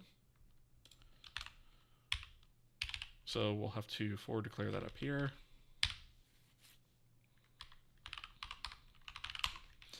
Let's go ahead and do remove all unused includes. And then when we do this conversion, we can then pass the address of asset. It's material from source, right? And then typed resource is just going to be typed resource. Incompatible pointer types. Oh, right, because I have to cast that. Okay.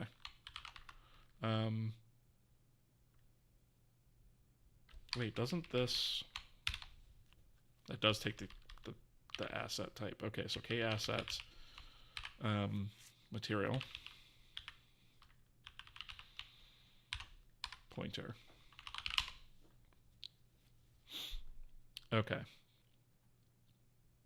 That makes sense. Okay, so we basically follow the same code path in both scenarios as far as deserialization and converting the asset to resource. The only difference is one of them is asynchronous and one of them is not, right? So one of them immediately returns after we handle this bit versus having to load an asset from disk asynchronously via a asset system request. So that actually cleans things up quite a bit. Let's see, material. So this is handler info. Do we actually...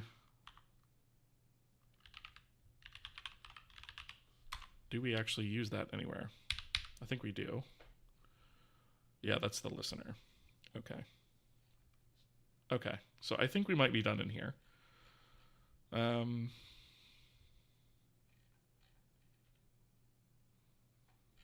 Did we... You know what, let me actually... Let's move this to the bottom as it's declared up top. Okay, so I think we're done with that. So now, no matter which way we request it, it essentially just is a pass-through from the asset directly to the resource, right? This also is not needed anymore. So when we go to load this in the resource, in the material system, we now have a simplified view of essentially what this is. That we can then use to load the actual backing resources that we need. Dr. Elliott, you finally got your swap chain resizing done? Nice. Congrats. Ooh, could be a good emote, some derpy looking dinosaur. You know, LaFoy, you're on fire tonight. I love it. I might make that into an emote. That's hilarious. There's nothing about that I don't like. Having a dingosaur emote is that sounds amazing. I think it's going to be a need.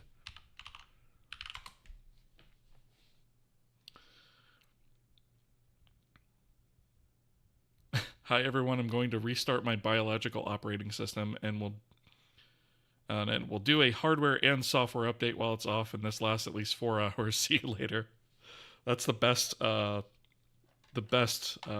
way of saying that you're going to sleep for the night that I've ever seen. That's awesome. That's pretty good. I like that one. All right. Well, anyways, yeah, have a good night, Hickory. That's clever. It's very clever. I like it. Okay, so let's build this real fast. Okay.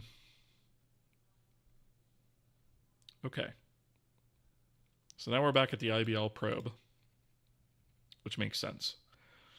What I might do is actually toss some fixmes in there so that we can come back to that and actually build the material system afterwards. So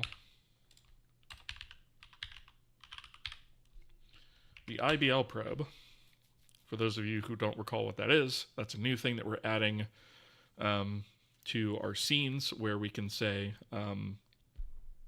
what the environment map is, essentially an environment is, to use for image-based lighting. And so this is going to be what holds the actual cube map that we use for that. And for right now, it's just going to be like a static cube map that we've already sort of pre-rendered.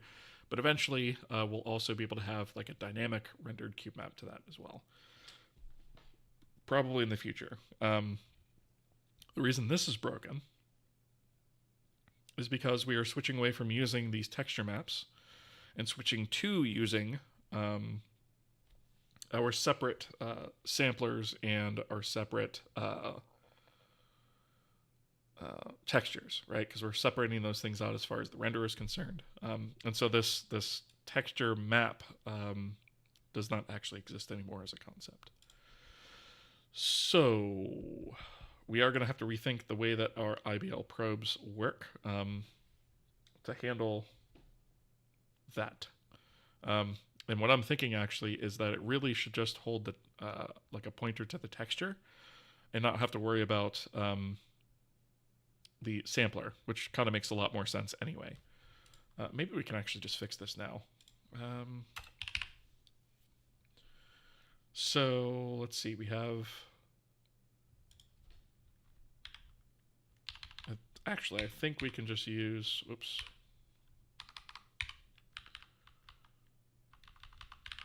Okay, resource texture. Right, and we'll just call this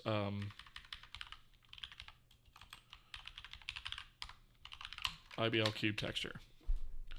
And I think we can actually just use the resource system directly, and that's actually going to simplify the usage of this thing a lot, now that I think about it. So loading, right, we don't have to worry about any of this other stupid stuff here. All we have to do actually is say IBL cube. Lacey, thank you for the follow. Appreciate that. Welcome. So all we actually have to do now is say texture system request cube. We don't need any of this other rubbish. We don't need any of this stuff either. We're going to leave that up to the material system. So by extension, if we have an IBL cube texture, then we go ahead and we release the resource and set that pointer to 0. We don't have to do this anymore either. So that actually just simplified the crap out of this. I'm glad I didn't put that off. Let's removed all unused includes. And that actually solves that. So sweet. Much simpler. All right. Okay, K-Actors stuff is changing because of material instances. That is not surprising. Our static mesh system is also going to have to change because of that material instance stuff. So material instance, I think we are changing to just be an ID or a handle, actually, if I correctly recall. So what we're going to have to do is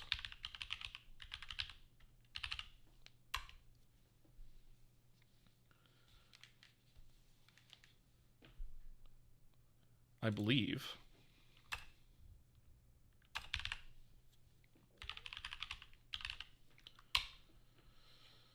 let me make sure I'm correct on this. We have our material data here, but I don't think we're actually going to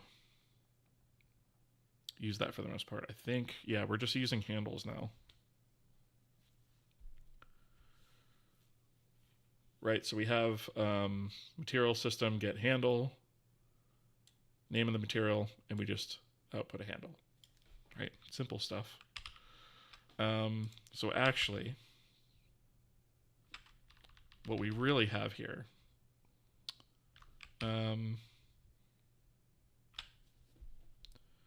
actually, wait a minute, does this,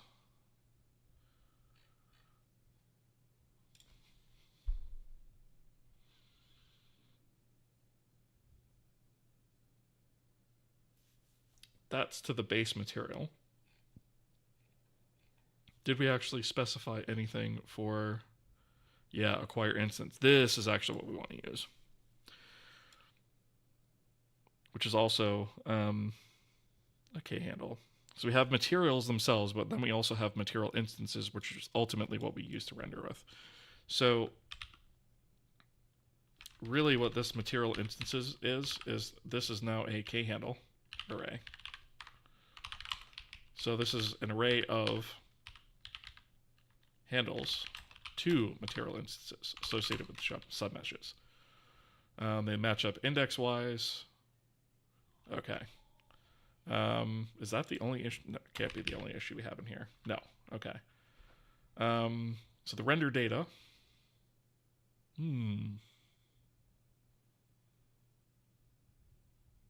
I feel like this render data ought to have a little bit more specific stuff about the material here, right?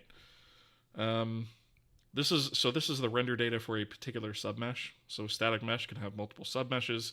Each of those submeshes has material data to it. Now, the problem if I were just to do a handle to the material here is that then in order to get the properties of that, we would then have to reach out to the material system to say, hey, give me all these properties.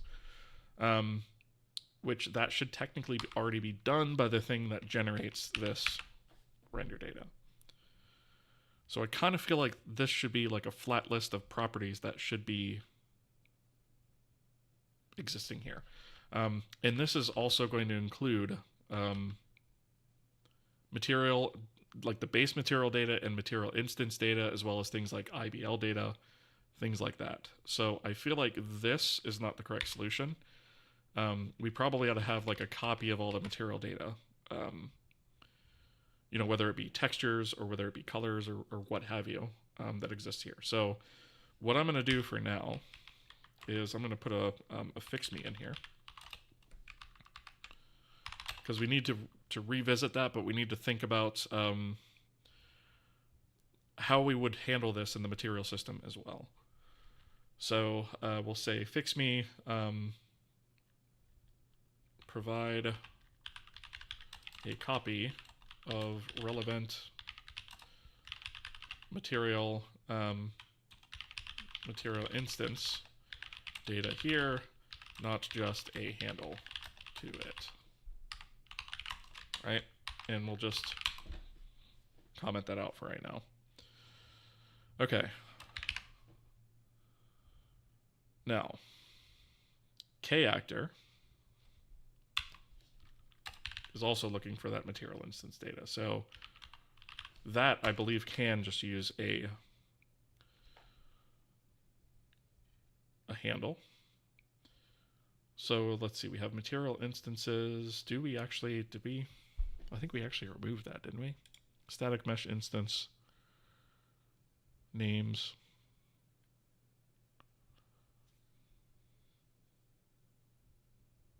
Actor IDs. So this might actually, I think, the static mesh instance should actually have, yeah, it does. It has a handle to the material instance already. Okay, so we fixed this. This line just shouldn't be there. Somehow we forgot to delete that one. Okay. And then static mesh system. We still have some material instance stuff in here.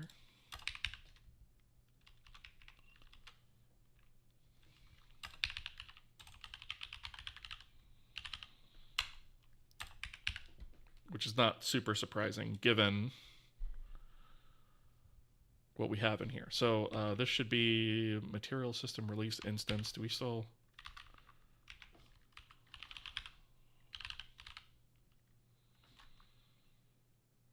Do we not export that?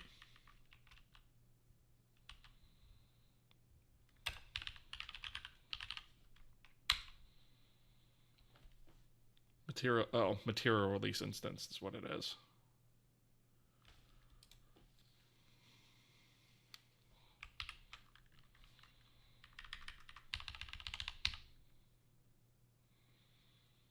Okay, the problem with this is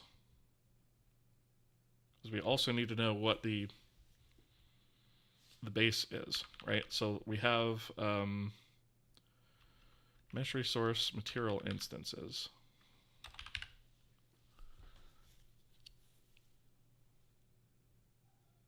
I don't think that's actually going to be enough, right? We actually need to know, we need a material instance handle, but we also need a base material handle. So I think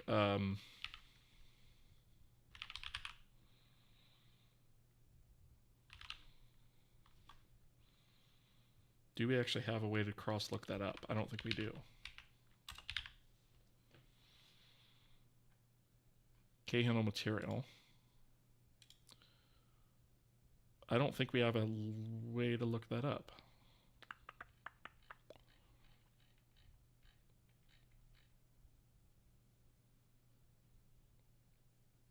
So material data is here. Material instance data is here. We do have a handle to it in the actual instance data, but we don't have a function to actually look that up, I don't think. Material system get handle by name.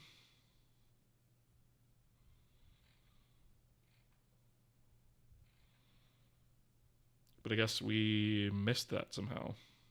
Instance flag. Instance. Okay, so we just need to add something here for that. So essentially what we need to do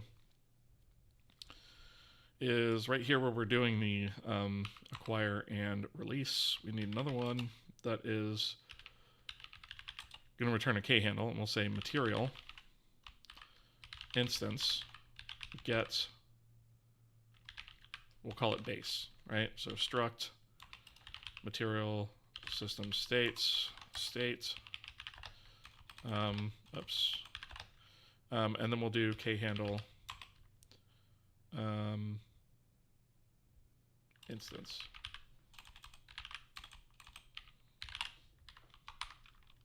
And I think what we can do is then go into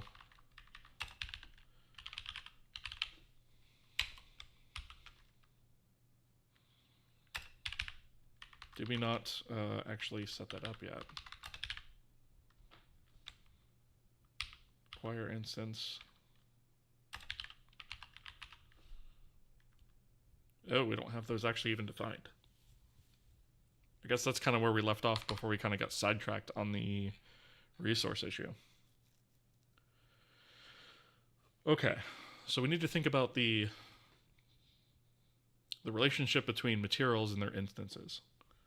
And how we're going to handle when we acquire an instance. Do we also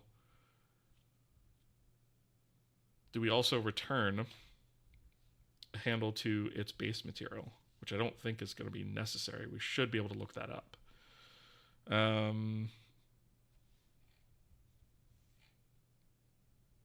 I think, yeah, this is where we left off because there's a bunch of issues in this file. So this should be, oh yeah, we're still using this old structure stuff here. Okay, so this is, yeah, this is where we left off. Been a bit since we actually circled back to this, so this is where we left off. Okay. 4 hours, good lord, that's a fast reboot. Yeah, you weren't kidding. Riced up my tmux recently? Yes, I did.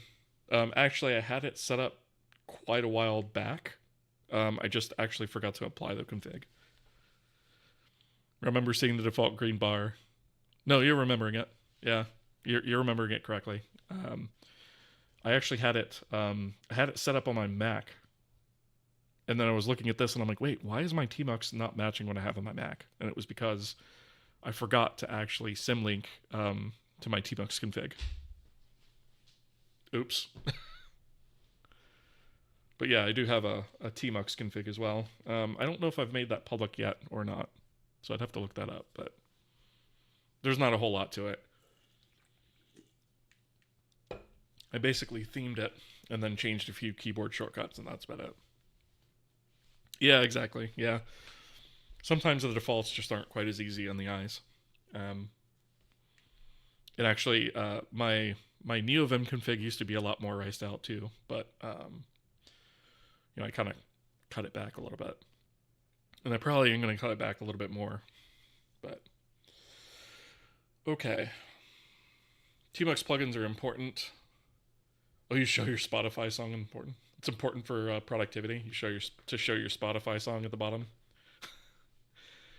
Yeah, all I have is like, I mean, I have to display Arch, by the way. That's important. Super important. Yeah, and then a clock, I guess, but yeah, that's about it. I mean, I've got plenty of space here. I could add some stuff for sure, but yeah. The problem is like my, at least when I'm streaming, my Spotify actually is running on the Mac, not this machine. So, oh, we have ads.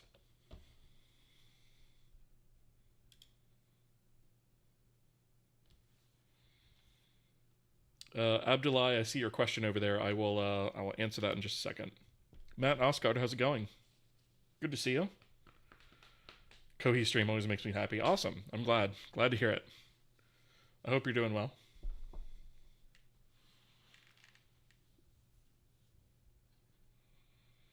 Do you use a tiling window manager? Not at the moment, but I do have one installed. I have i3 installed, and I actually have Hyperland installed. But I haven't switched back to it in a while, just because RenderDoc doesn't work in Wayland. So if I'm debugging and I need to use RenderDoc, which I do all the time in the stream, I'd have to switch windowing systems, which kind of sucks. But yeah, Hyperland is the tiling windowing manager, and I do like that one quite a lot. But I don't know. I still like having floating windows for certain things. So using Aerospace on your Mac, and people occasionally ask what Linux you're using. Fair enough.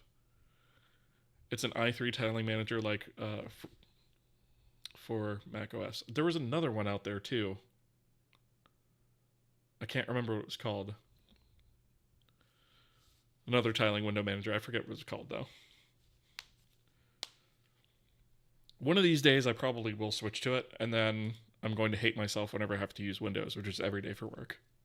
But yeah, one of these days, we'll see.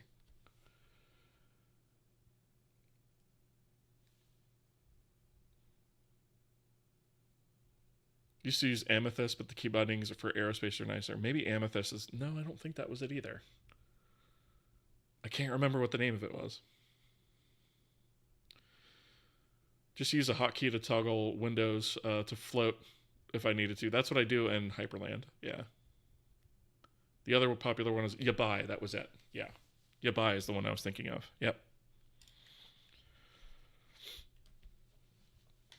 Doing good. Thanks for asking. Yeah, no problem.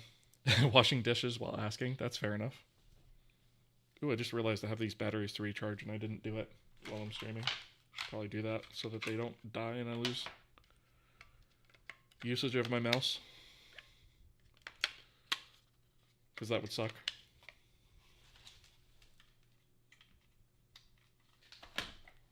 Alright. By the way, found this searching specifically for C99 Vulkan engine. Did not expect to find someone writing a whole engine and streaming the whole thing. Yeah. Yeah, unfortunately, I'm not able to use C99 because there's like 2 small features that I'm using that aren't C99. So I'm technically, well, I'm using C17. I'm technically using C11 because C17 is really just bug fixes for C11. But yeah. It wouldn't be a huge jump for me to go to C99. There'd just be a couple things I'd have to figure out, specifically like with our DRAs. Are you coding on the fly, or do you have previous experience with game engines? So, yes to both of those. I have previous experience with game engines. I wrote them professionally for a number of years. Of course, those were a lot different than this one. So those game engines were bespoke to the type of game as I was working on. But this engine, what we're doing is we kind of had a loose design that we started with from the beginning. And then we are doing the whole thing kind of online at this point. We started as kind of a tutorial series and then eventually wound up in the live streaming format.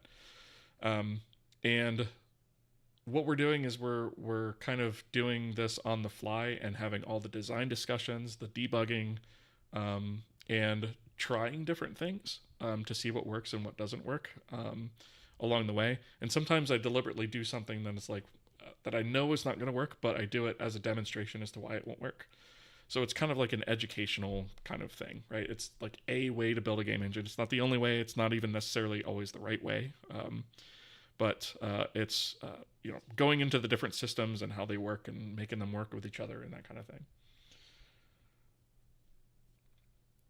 Not sure the difference. Have heard C99 recommended before, but don't know exactly enough to know exactly why. So C99 is like ultimate compatibility for different platforms, right? Although these days C17 is usually just fine. How's the pay for a game engine dev? Depends on where you work. So if you work for like a large company or like a AAA company, believe it or not, you're probably not going to do as well on the pay regard because everybody wants to work for AAA, right? So there's lots of supply, not as much demand out there. But if you get into a smaller company that only has a few engine devs, but still needs their own bespoke kind of thing, you'll probably do better. That being said, there's exceptions in both directions, right? So there's exceptions to everything. But yeah, I would say it's pretty decent. I certainly made a good living off doing it. So I walked away from it because I got tired of working 70-hour weeks in my particular scenario. Again, your mileage may vary. Everybody's path through this stuff is differently. So my experience will probably vary a lot from yours. But yeah. The new spec has a bool keyword. Yeah. So that's one thing for sure. You could use std bool, and in fact, we actually do. And all I did was type def it, right? So if we do this, right? Oh, I guess I didn't use std bool. I thought I did. Could have swore that I did actually.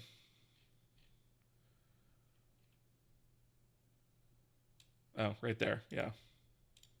So our Boolean type is using the underscore bool, right? But yeah, I type def these guys just in case they don't exist.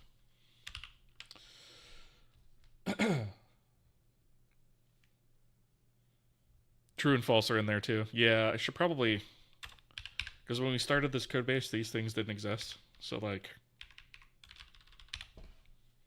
I could probably get rid of those at this point because we're using std bool, right? Wait.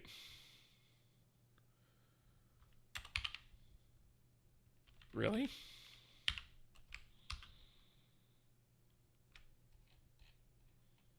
I'm pretty sure. Oh, am I not including it like a dingus? I thought I was using it. I guess maybe I'm not. Okay. Well, I'm certainly not going to switch that now. Doesn't really matter all that much anyways, to be completely honest.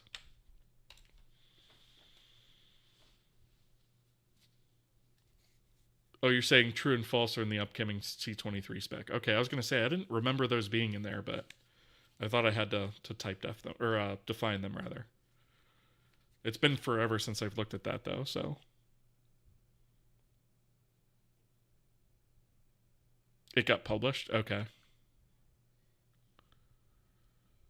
I know it was in draft for forever, so I honestly have not kept up with it either. Okay, so we have 40 errors in here that we need to take care of, but before we can do that, there's a number of things that we need to figure out. So first off, we have type of material up here, right? So we have a few different types of materials that we can have, PBR being the one that we support now. Technically, we're going to add support for an unshaded or unlit material type, which means doesn't accept any lighting or shadows, and therefore it's very fast to run. So that's something you could use on if you have a scene that doesn't require lighting or something like that. And then there will also be, I might support Phong. I've kind of gone back and forth on it a few times. We might support Phong lighting in case you wanted to use that for some reason. We have PBR, and then we're going to have other types of materials like water, for example, will be its own material type with its own set of inputs. And then we have layered materials, which I haven't really landed on how I want to handle this yet. But I think layered materials are going to be something that we're going to have to come back and cover at a later point. But what a layered material is, or it might be called like a multi-material, is it basically takes multiple material definitions and allows you to blend them with one another. And we would use that on like our terrain that we have, for example. And the way that our material system kind of handled it in the past was kind of, well, not kind of, it was very hacky. And I kind of don't want to do that anymore. But what I'm thinking for right now is that, we had like a special terrain type of material. And I'm thinking that we should probably not have that. We should probably just have like a multi-material or maybe a blended material is what we call it. I haven't really decided yet, but we need to actually handle that. But I feel like we need to get these sort of basic material types worked out first and then come back to that.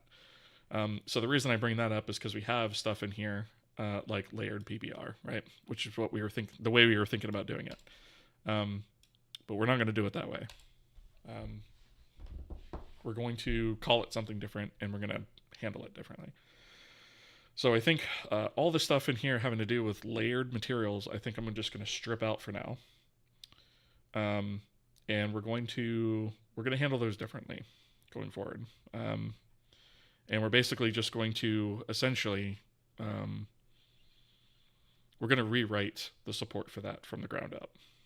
Because I want to really think about that this time around. Because, we kind of just jammed it in there for terrain support before. And I really want to think about how we do that going forward. And that may not actually even happen for the first game. Only because I think the first game may not really need too much terrain. We'll see. But regardless, we have all this stuff in here about layered materials, and we're not gonna go that route, right? In fact, I'm actually considering like stripping out most of this system in general, just gutting it and like redoing it. Because like we have default standard material, which again was another name I was considering for PBR, right? Like maybe our standard material should just be PBR. Like that's our default material type. That's what we use for everything. I'm kind of considering like throwing this entire system out and restarting it, like just completely rewriting it, just to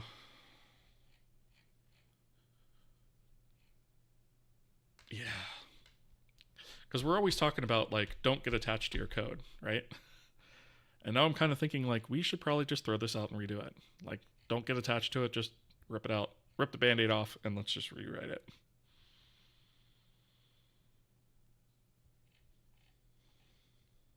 Which is kind of what I started doing in the header file.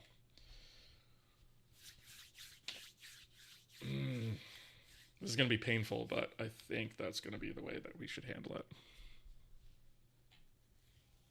As much as I really don't want to do that. Okay. So one thing that's going to change with this is we are going to have, we have all these K resources, right? Which the way for most resources that we handle them is the resource manager is responsible for giving us a pointer to a resource, right? And it kind of reference counts and handles all this other stuff. But materials are different. Reference counting for textures at the resource level makes sense, at the resource manager level. But for materials, it doesn't really make any sense per se, because the materials themselves are really just references to other things in configuration. They don't really hold a resource themselves. So I'm thinking we probably don't want to hold pointers to these things either. So, and then we also have these shader IDs, which is something we probably ought to get rid of as well. We've got some hard-coded shader names in here, which also are going to need to change. Those things should probably be named constants as well. And then the shader system should also probably have these not loading from disk, which is a whole other thing as well. So I think for like our base material types, we should probably have like ultimately a shader that is included with the engine that doesn't have to reside on disk, that we can just load, right? It's great to have it on disk while we're sort of doing this debugging and development. So I might leave it that way temporarily, but like once we get it figured out, I think we're probably going to wind up moving it to be compiled as part of the code base.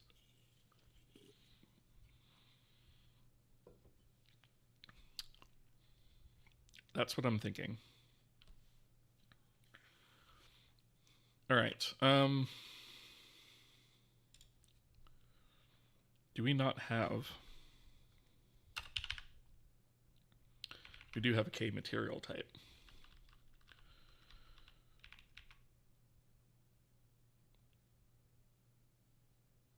K asset types. Okay.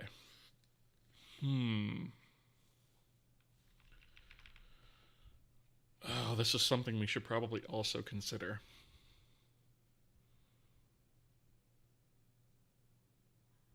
So we have different material types, right?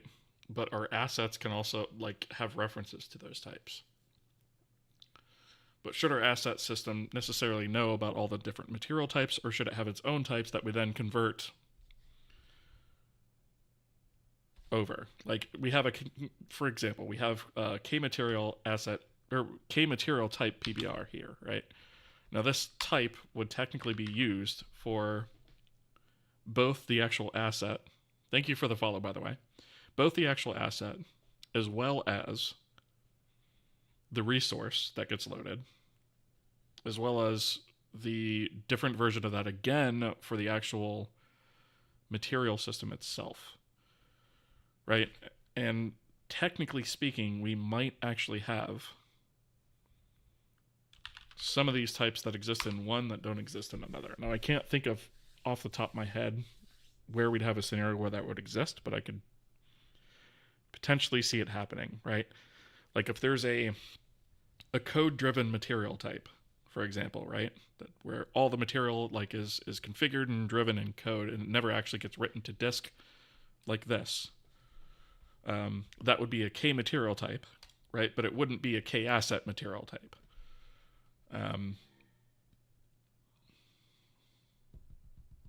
So I feel like I ought to split these things apart, right? I feel like that is probably... And then this K material type really shouldn't even exist here. It should be in material system H. Right, so it should exist like, it should exist like here.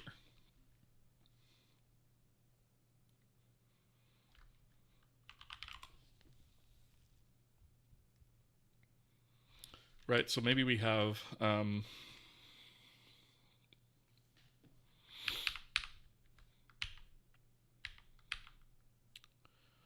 maybe we have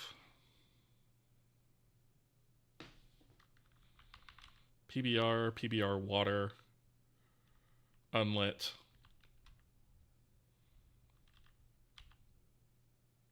like we might have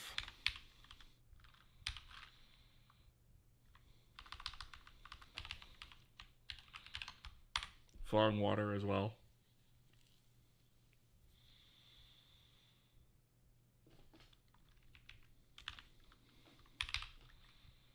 Unlit water. If I can spell.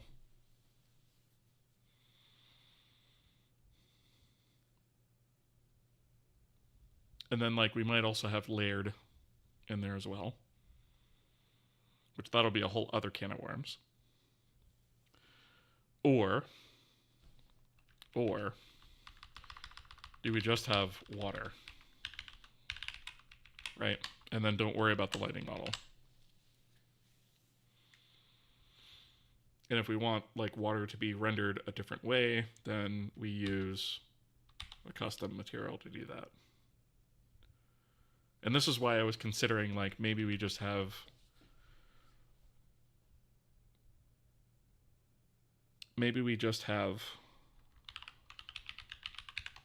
standard, right? Do away with Fong.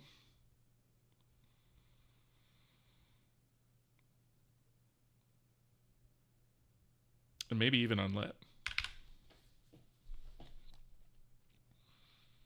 Right, so we have like standard, and then we have water, and then like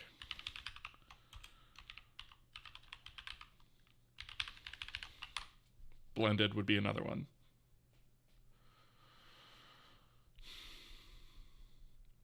And then maybe we specify like lighting model as like a sub-property of this. Right, so like, I don't know if that makes any sense either though.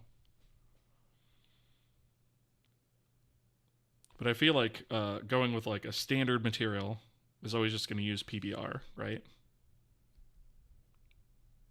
Do we also then have like a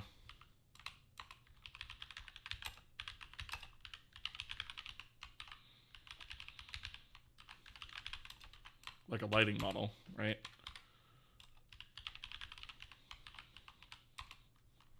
Where we say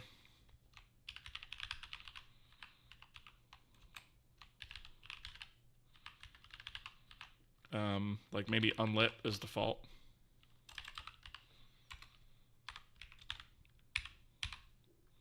And then we also have like PBR here. And then we have like, I don't know, Fong.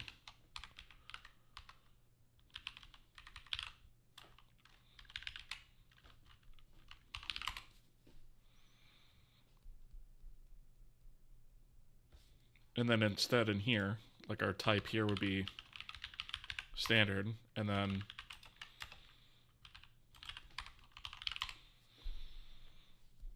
we have that, right? And then we go based off of the model, what it, you know, the model and the type of material depends on what, you know, or decides what type of inputs we have.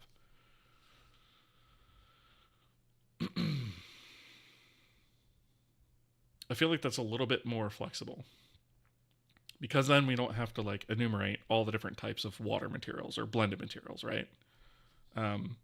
We could say we have a standard material that uses PBR, or we have a standard material that uses unlit, or we have a water material that uses Fong, right? And the combination of those things is what determines what inputs you use here. And so I feel like there ought to be a set of these available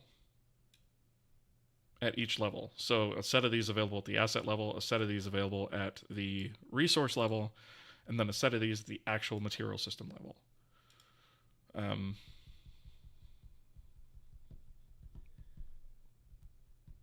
So here we might also have a, actually maybe we'll just say K material model custom, and we'll set that to 99 as well. And then we'll do K material model count, right? Which actually we don't actually have to set these equal to anything.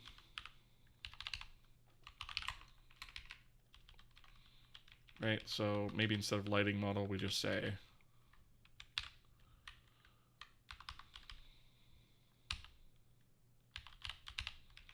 maybe just say that.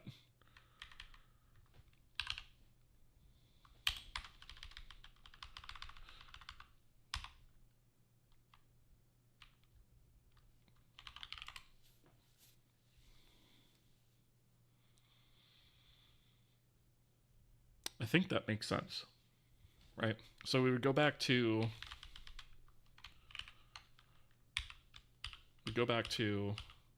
our K asset types. Instead of using material type here, we would say K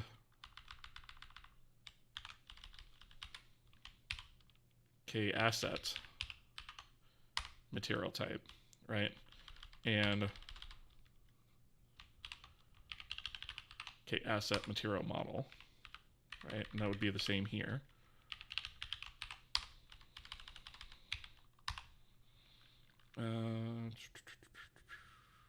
Right, so there, and then for the type as well.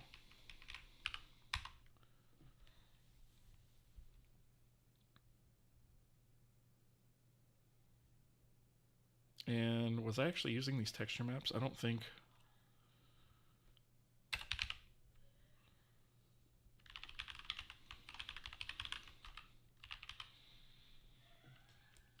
So we have that, and then that's just type utils.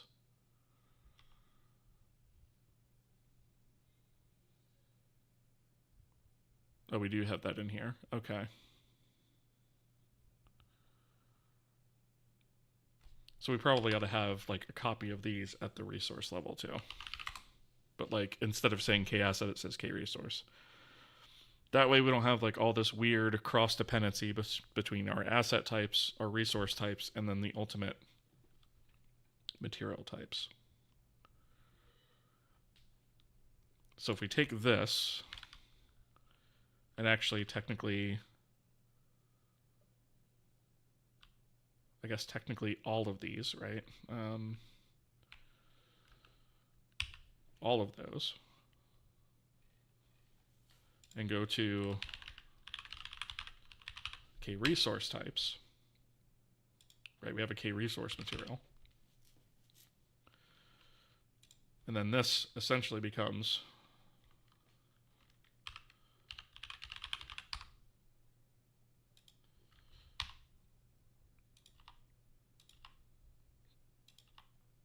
right, and we'll do a find and replace on the capitalized versions of these in a second.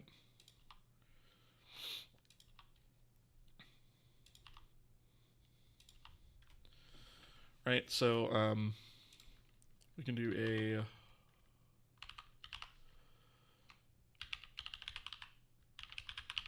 we could do that and replace it with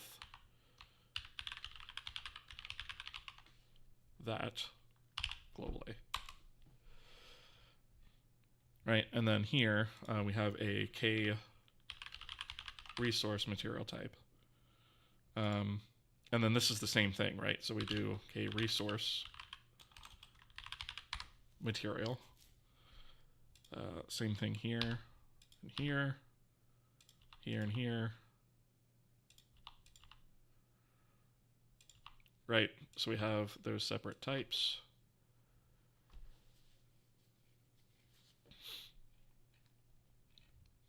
Because technically speaking,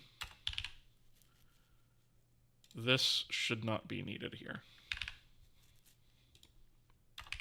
So anywhere that it is just wrong, right?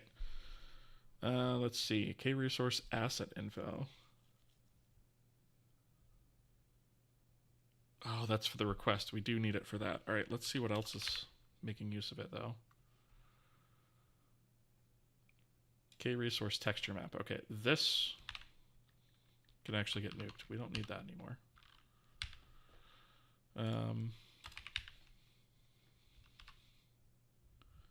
K-resource material texture. This is the new thing. Okay, we just need to do a...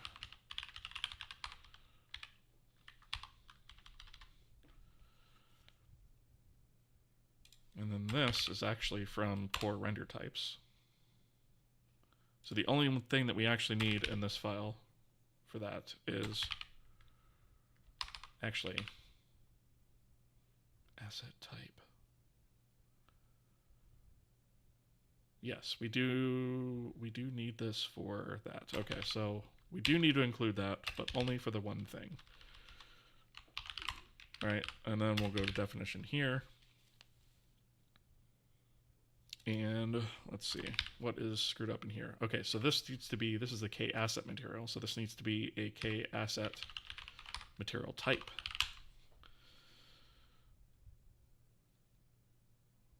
Okay. This can go away. We don't need this anymore. Nuking more code. Okay. So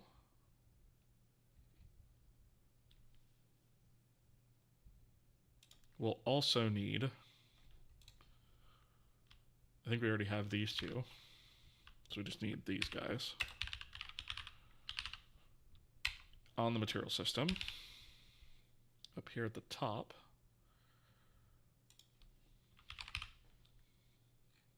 did we have,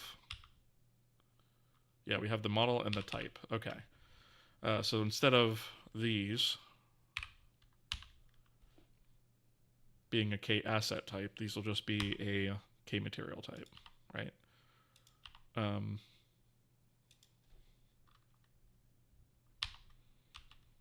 Oops. So this needs to be here.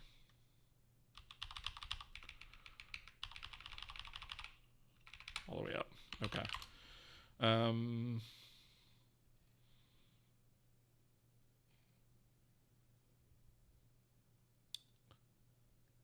Texture channel. We do have that separate. Okay, so that's in K resource types. Okay, I guess that makes sense to use that one there. Okay, so I think a lot of this stuff makes sense so far. All right, so we have those different types. We'll need to, in the conversion,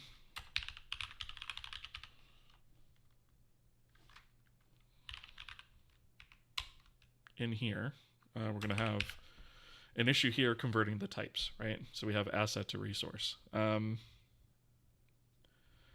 feel like we should actually have, because we have all these mismatched types now. I feel like we should probably have a conversion function for those, right? Because now we have the resource type, and then we have the base type. So I feel like we should probably have a conversion function for each one of those things. And yes, this seems like overkill, but by separating them out this way, we separate our concerns, we separate the types, and we don't have all of this weird cross-dependency between stuff. Which I think is better in the long term.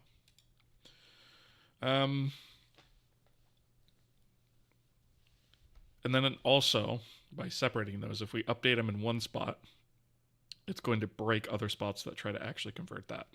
So let's go over to, what did we call that?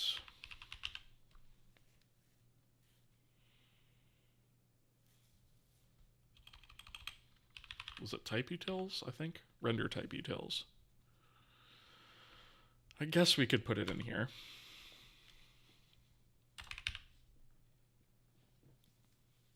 K material type to string.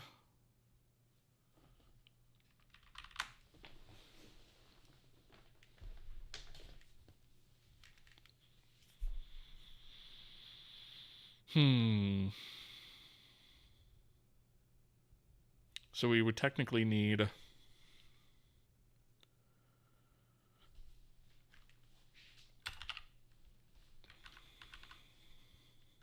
don't really want to use the material system thing here. These should probably exist on the material system itself.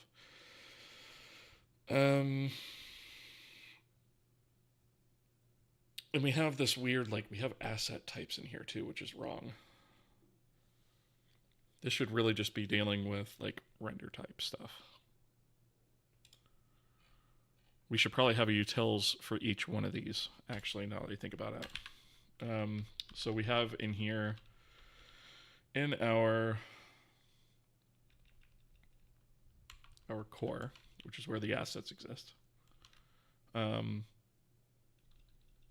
we have K asset types, and then K, oh, we do have a K asset utils. So this actually should be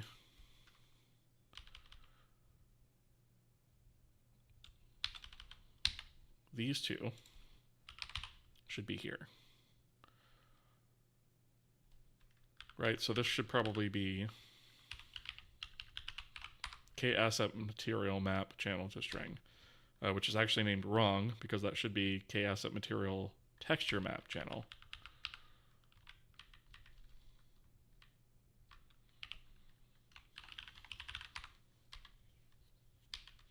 Right, and then this should be string to k-asset material texture map channel.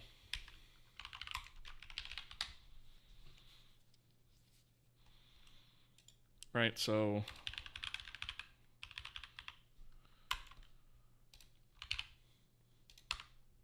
these two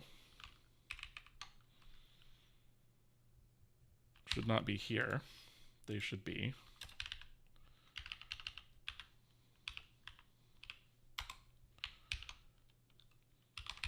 here.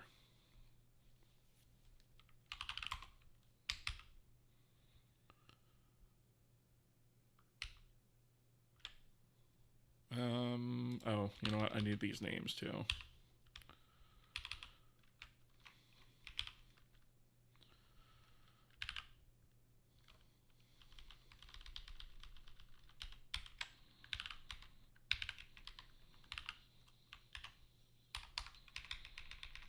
So this one should be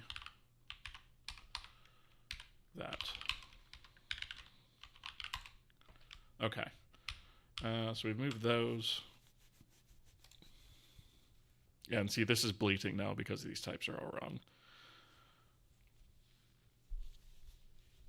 So actually now I'm thinking this K material types, all that stuff should probably be existing on the core render types so that it gets picked up here. Okay, so let's go back. Render type utils, right? So these, the K material type should not exist on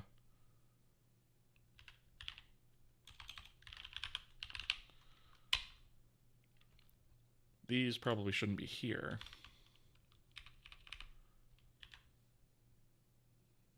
Material texture param. I might wind up redoing that too, but let's go to core render types.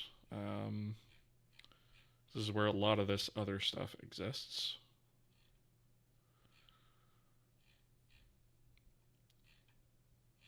So we have a shader. Let's go with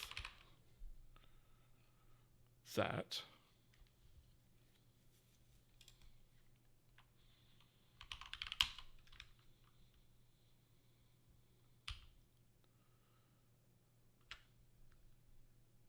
And then get rid of that.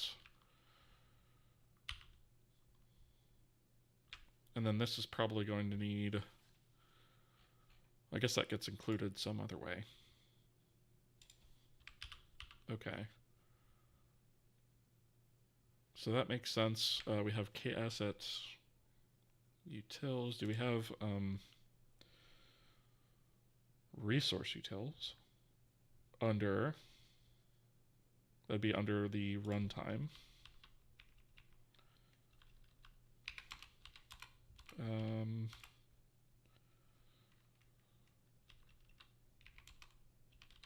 So this is going to have to be here. We do have that. Okay.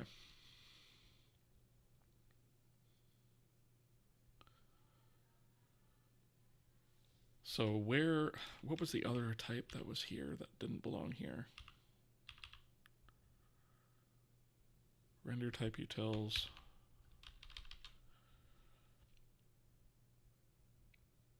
Okay, I guess this does belong here. This is fine for now. This is just going to wind up being, was this, did we call this standard? We did. Yeah, so standard water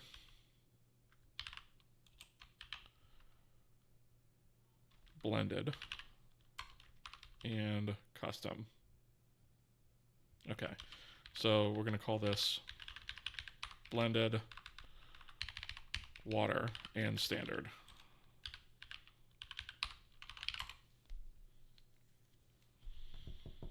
And then string to k material type is going to be, instead of PBR, it's going to say standard. Right? This is just going to be water. And then we have blended, and then custom, and then unrecognized, right? Which is just going to default to standard. Right, so we have this, and then we also probably need a version of this for the lighting model. So this is going to be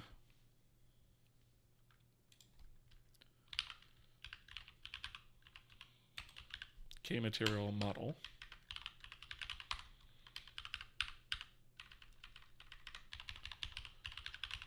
Right, this is going to be k-material model. Oops.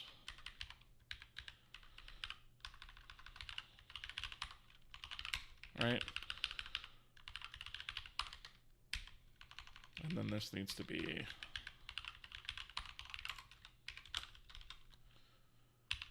model. Right, so this is just going to be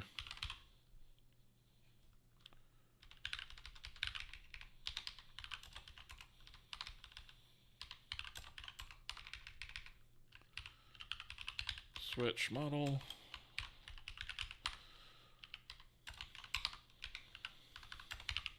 Populate that.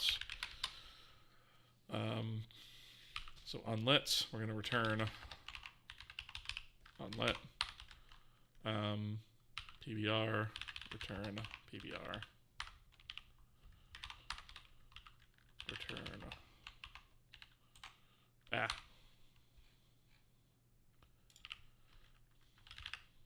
Fong. That's technically going to be invalid, right? So we don't want to handle that. We're going to return custom here. And then what we're going to do is, instead of doing this, we're going to do default out. You know what? Let's assert that. K assert.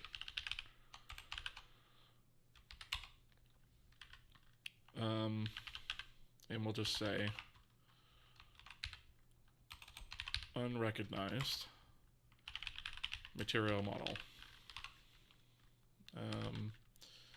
And then we'll return 0, right? And then this will essentially be the opposite of this, right? I guess we could actually just do a copy of this guy, right?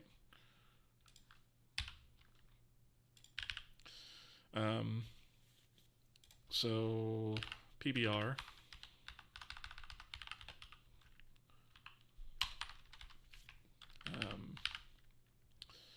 unlit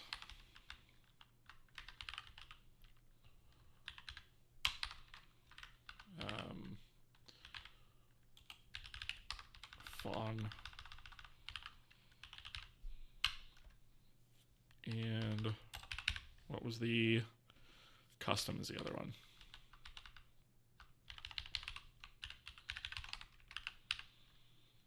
Okay, and then we will return PBR by default.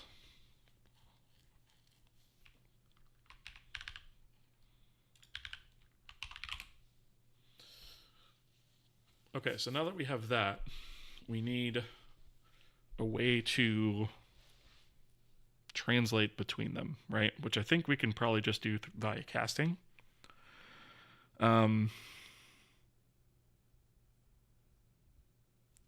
I mean, ultimately that's going to be the fastest way, right? But we might have a disagreement there in terms of, the way that they're ordered or how many options there are, and there might be a misalignment there. So while it would be simple to just cast that type, I think we really ought to have conversion functions that handle that stuff for us. So we probably are going to have to put that in. We're going to have to put one, or I guess two sets of those in the core library, and one set of those in the runtime library. So when we're converting from asset to resource or resource to asset, I believe, yeah, all that stuff exists all in the core library, right? And then if we're going from resource to like the actual type, like material, for example, that should exist in the runtime.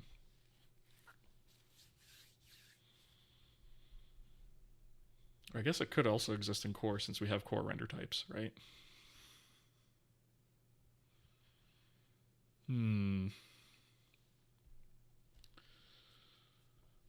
What plugin do you use to populate the switch? That is actually part of the LSP that does that. Yeah, so it's the code actions that are available. So whenever you set up a switch like that, it's actually the LSP that suggests that. So it's like the same thing that suggests this, right? As a warning, where it says like included header is not directly used, and then I have it bound to space CA for code actions, where I can actually remove the directive, or if there's multiples of them here, I can remove all of them. It's the LSP that provides that. Yeah. It might also be... I don't remember if that's specific to LSP Saga or not, though.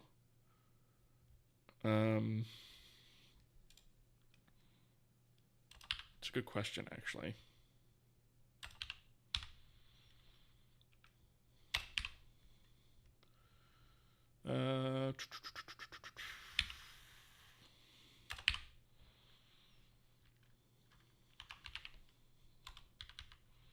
Oh, of course, there's a lot of... I guess it's...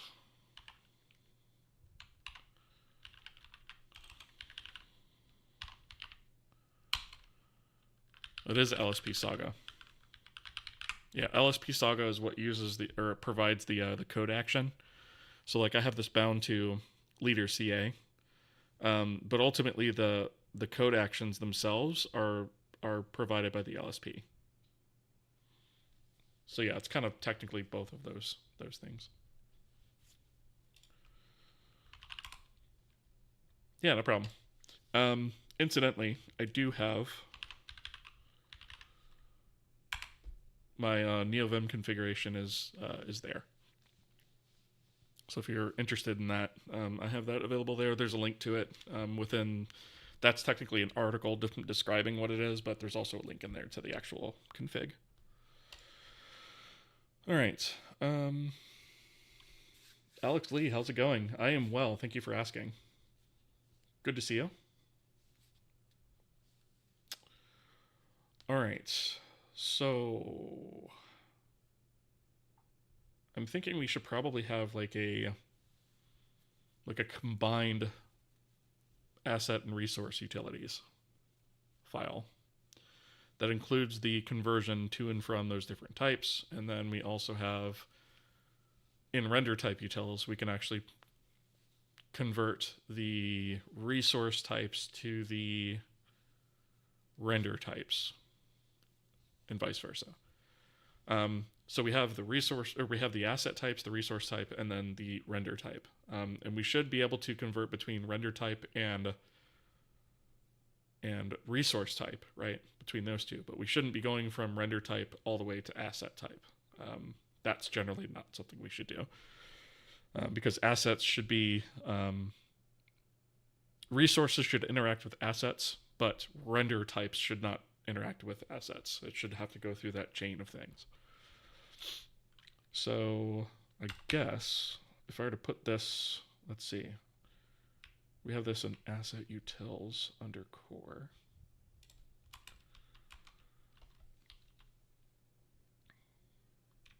All right, so that exists there, and then we have core render types here.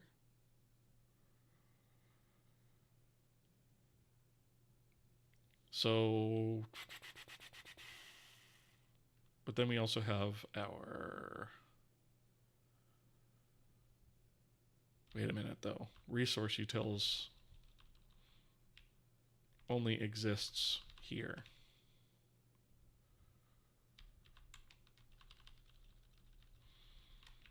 Under K resources. And that's where our K resource utils exist as well. So actually we might have to put all of that stuff at the runtime level. No, I didn't think about it.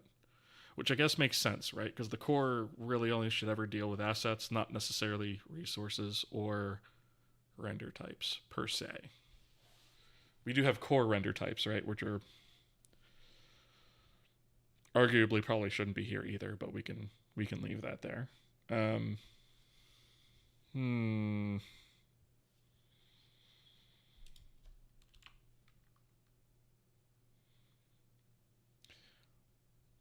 So I guess let's do,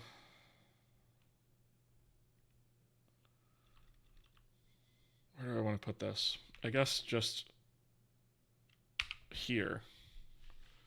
We'll do K asset resource. I guess K asset K resource utils.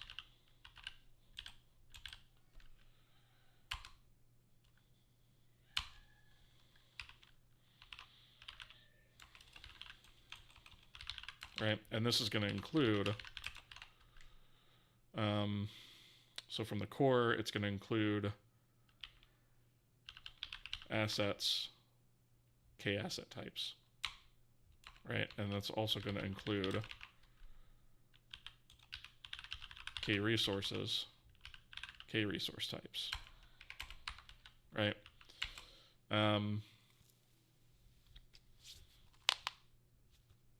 And so I guess what we'll need to do is, for now, we'll just think about the materials, right? So we'll think about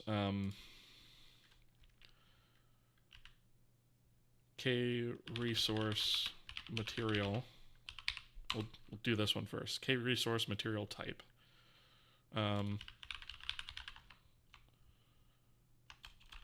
K asset material type to K resource, I guess. Type, material type. That's really long. K asset material type to K resource type, I guess. So what we're going to do is take the K asset material type, as type, right? And essentially what we're going to do is just convert from this to this, right? And then obviously we need the opposite of that. K asset material type, right? And this takes a resource. Whoops. What am I doing? K resource material type, right? So this is going to be K resource material type to K asset type.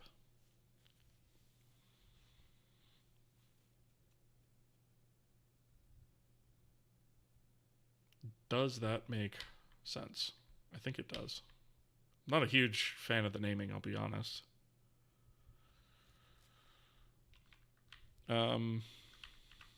Maybe we do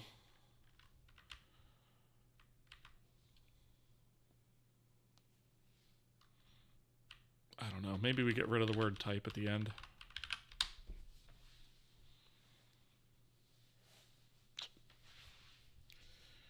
Naming, the hardest thing in development. Always. So we essentially need to convert these types, right? And again, they do align. Technically, we could cast them, right? But at some point, I expect that they may not necessarily align. We may have resource material types that only exist in the runtime that don't exist at the asset level.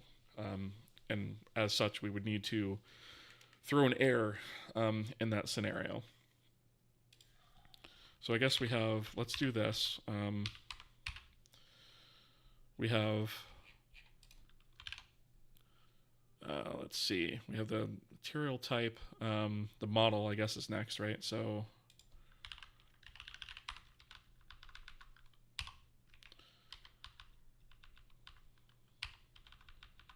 model, and then we have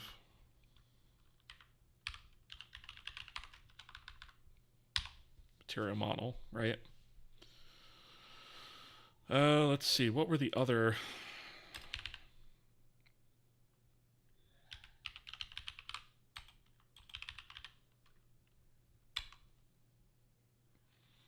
We had these two types as well. Let's see, we had texture map and then texture map channel. And actually we might even have, we have these as well. So we have technically like 6 of these things that need to be converted.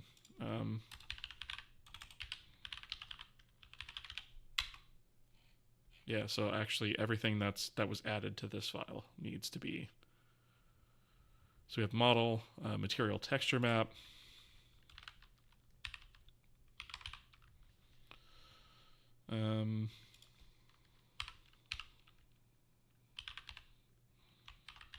I'm going to abbreviate that one because that's going to be really long otherwise.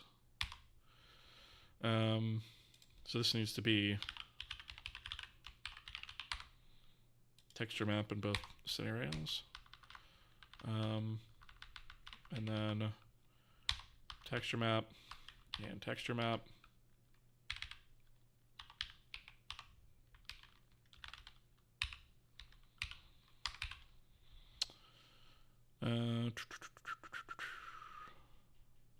Material texture map channel, which that one probably could be maybe combined, but again, I'm going to keep them separate because we want to separate our configuration from our resources from what actually gets used in the shader. So again, I think I'm just going to just add this onto the end here, which I know that's getting kind of ridiculously long at this point, but it is what it is. This should be texture map channel also. I guess we could just say channel, right?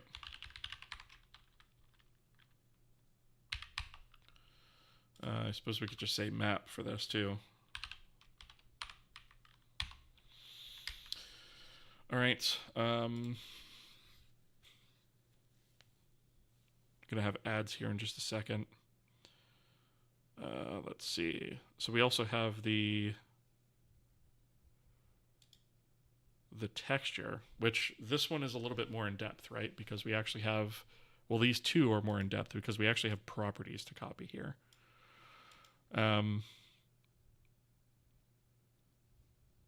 So, and it might not necessarily always be one-to-one. It's one-to-one right now, but it might not necessarily always be.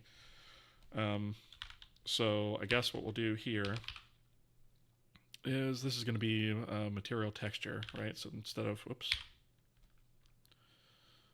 what is it?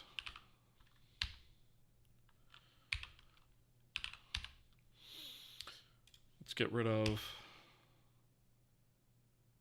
that. Did I get that wrong? No. It just needs to be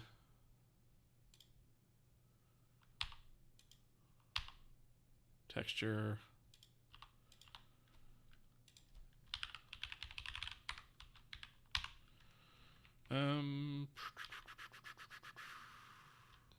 I guess that's fine. Should probably actually say texture here.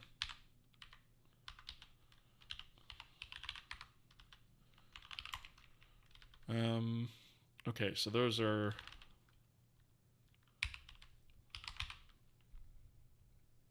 We need a sampler here is what we need. So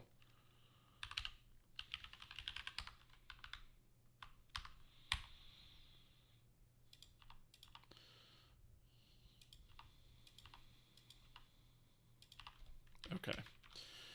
And now essentially we just need to take this and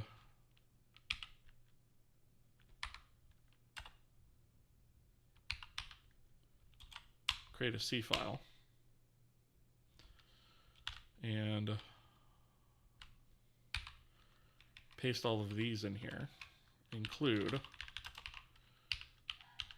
resource utils. Wait a minute.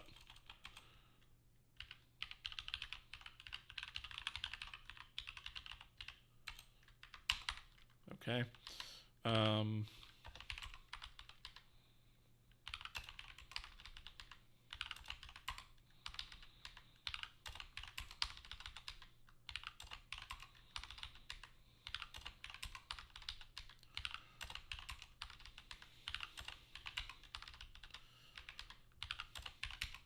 Like I said, this might seem... Oops. This might seem like a bit of overkill, and right now it indeed is, but I don't want to have to come back and like convert all of these later to function calls when we could just do it now. Let's see, are you having to manage all the memory all yourself? Yes, I am managing all the memory myself. We're not using like a predefined allocator or anything. We're managing all the memory ourselves. Okay, so switch type.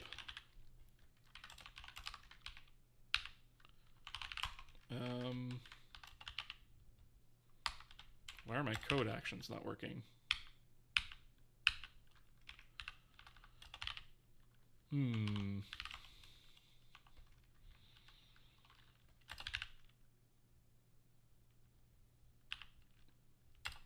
Interesting.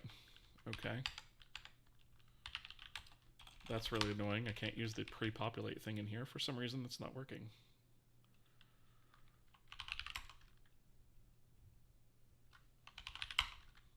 There we go. Guess I just had to reopen the file. All right. So populate switch. And actually what I'm going to do is return I'm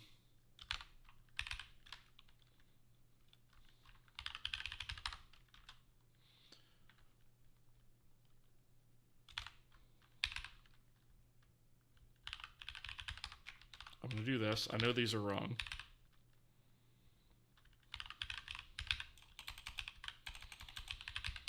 I'll fix it in a second.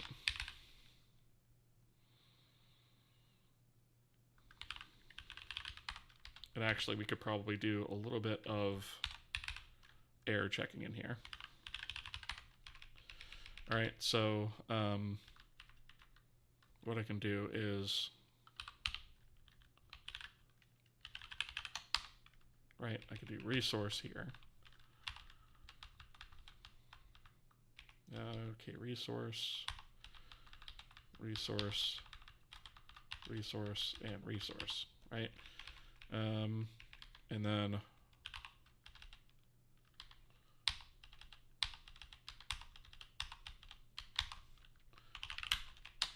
okay. So I guess if we pass the count, I suppose before returning, we could also do like a k warn.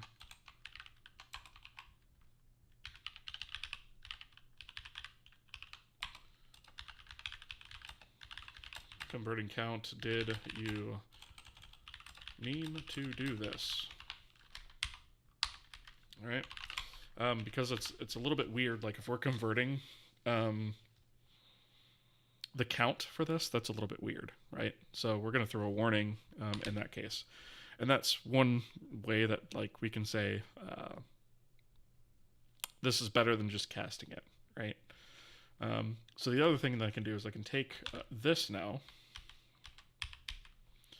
and come down here to the opposite version of it. And I can swap the lines on all these. This one needs to go up there. And then, wait a minute, did I screw that up? So we want basically to replace this with case all the way down, right? And then replace this with return, right? So blended. Did I mess that up somehow? Where did my blended go?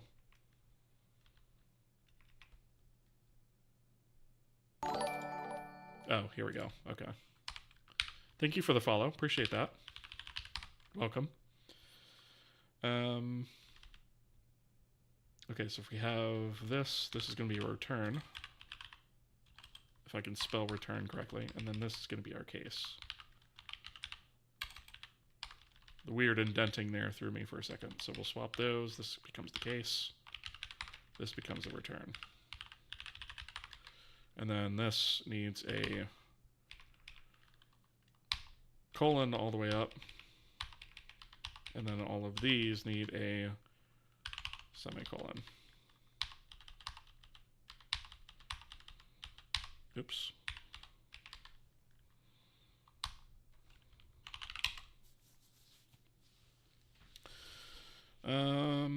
And then this is actually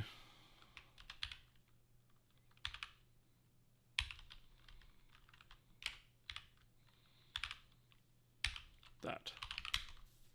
Okay, so that's more or less what we're going to do all the way down this. I don't know if I necessarily want to do all of that on stream. I might just do that off camera.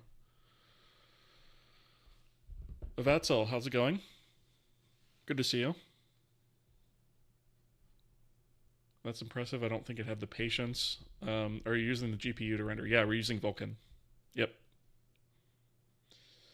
And we're using a custom allocator for that as well.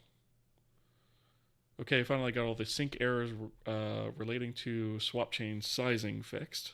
It's finally perfect. I had a misunderstanding between frames in flight and number of swap chain images, treated them as one and the same. Yeah, that's a big mistake that a lot of people starting Vulkan make.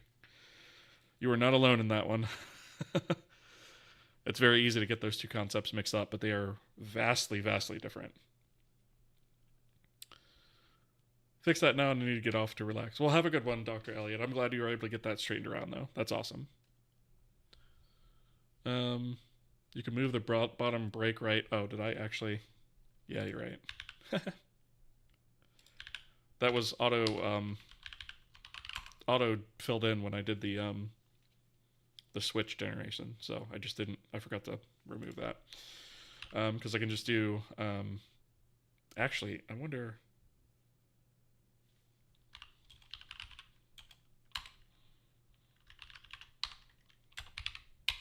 Right, pre-populate that, and then I wonder if it'd be faster if I just do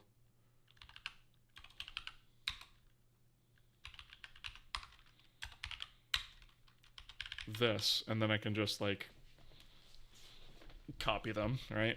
I think it's going to be kind of poopy no matter what.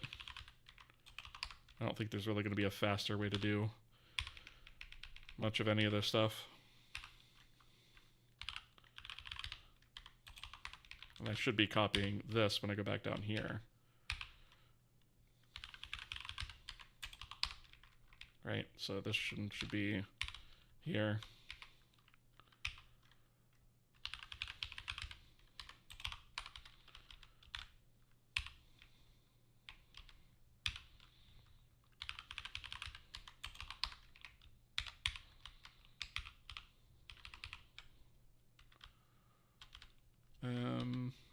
Fong was what I grabbed, right? Return.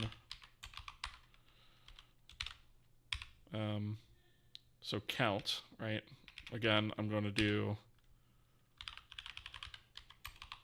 the same thing. I'll come back and add the warning.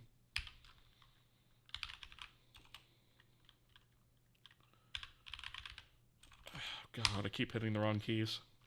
Let's undo that. Or wait a minute. Return. There we go. Okay, and then this one. Oh, what did I do up there? Fat fingered something. Okay. This should be return. Remove that. Wait a minute. Did I? Yeah. And then this should go here. Did I get that right? I think I did.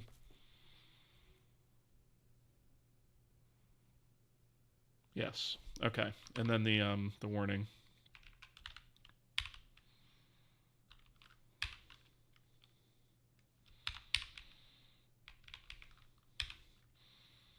Grab this.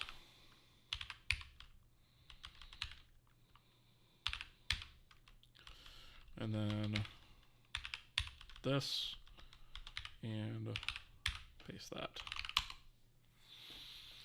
Just to warn basically myself if I'm doing dingus-oriented programming, essentially.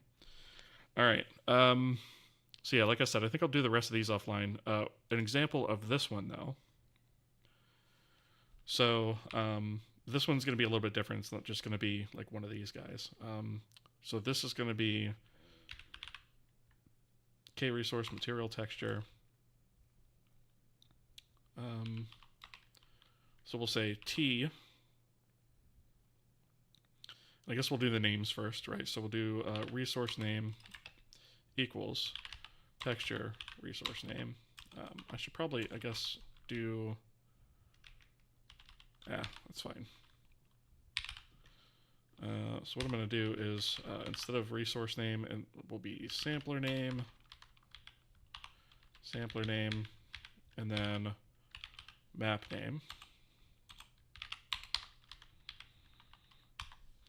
And these are K names, by the way. They're not strings, so I don't have to worry about, you know, string lifetime and stuff like that. They're just simple integer representations of names at this point. So we'll do also map equals texture map. And actually, wait a minute. Oh, I think this actually has...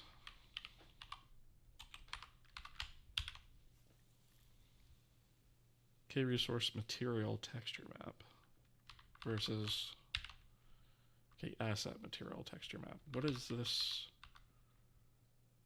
Oh, okay. Do we have to actually call this guy here. So this is going to be K-asset material texture map to K-resource, right? And then we pass this, right? We'll also have to do the same thing for channel. Right, so we'll need text map channel, and this is going to be texture channel. Okay, and then we can return T. Right, so we're going to use like the functions that we already declared up here for this guy as well. And then essentially we have to do the opposite of this. So I can actually just grab this, put this here, and then change this to a K-asset one, right? And then we just have to change this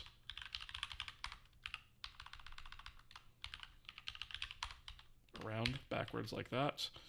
So resource asset, right? So that's those two, and then the sampler is essentially the same, right? And actually, that's going to be a straight up copy from one to the other. And they actually just use the same texture filters. which are always going to be the same across the board. That's why we don't have anything, any variation between the types on that one, because there's no chance that that's ever going to have different potential values. These, you would think they might not have potential different values too, but we might support like different like swizzled combinations of that at some point. So we need to bear that in mind. So what this is going to do is k resource material sampler. We'll return s, right? And then we'll just say s dot resource, s dot name rather, equals sampler name. And then we have filter min. I guess we'll do mag first. Right, so we'll do min, and then we have repeat u,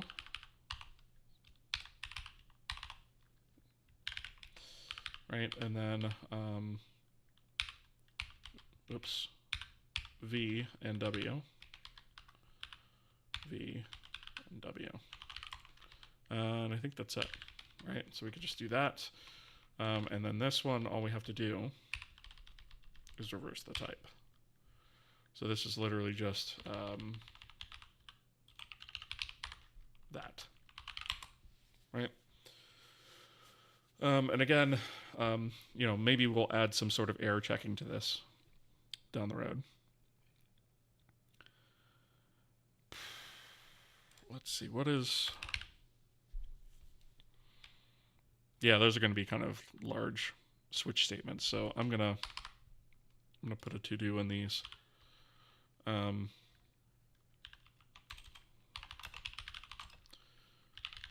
this offline. And I'll handle this off camera. Okay. So the use of this... The use of this is going to be not necessarily in the material system, but in the resource handler. This is where we're going to convert those types, right? So we can say k asset material type to k resource, right? And convert it like that, right? And we'll essentially just do that all the way down. And that way, we'll have a little bit of checking that we can potentially inject into these along the way. Especially if the types wind up mismatching later on. So we'll do, this was what? A material texture. So we'll do k asset material text to k resource, which is going to be that one.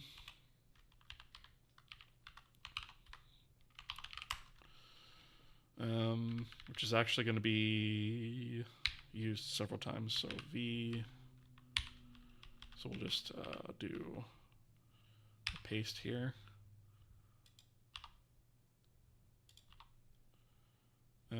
Here and here.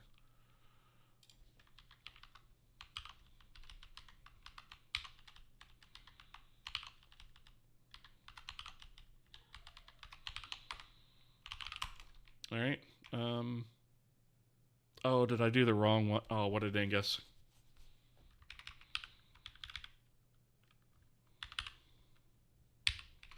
I did it on the wrong one.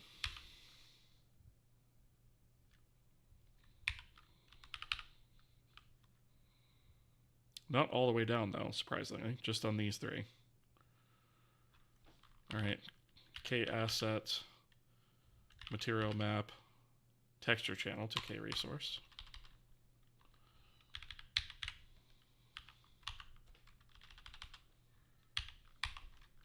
Right. Okay. And then this one should be K assets, material, texture to K resource.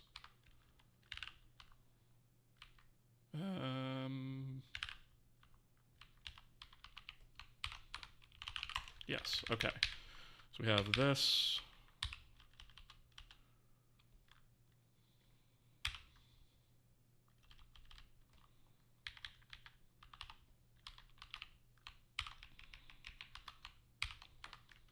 Okay, I think I got them all. All right, so that's that. This is probably going to bleat about that when I go ahead and build it. Material serializer. 183.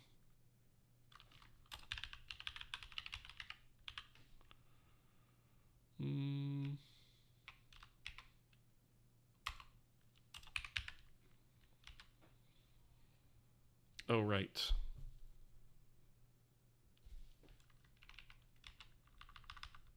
This is material type. This is the K asset, right? K asset material type.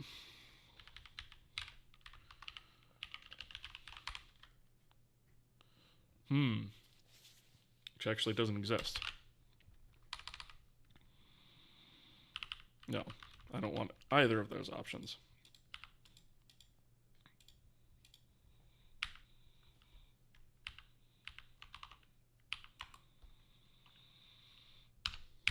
There we go. Okay.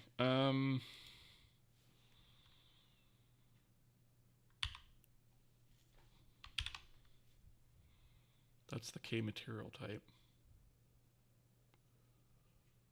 And this is the serialization of a asset. Okay, so I guess we didn't have... I thought I did that.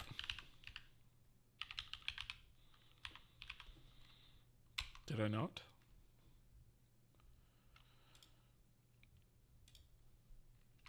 Material texture map to string, but not...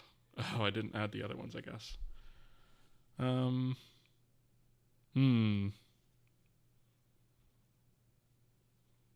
That's the only thing that's kind of annoying about that, but I shouldn't really have to have the to and from string except for K material type. Actually, this should be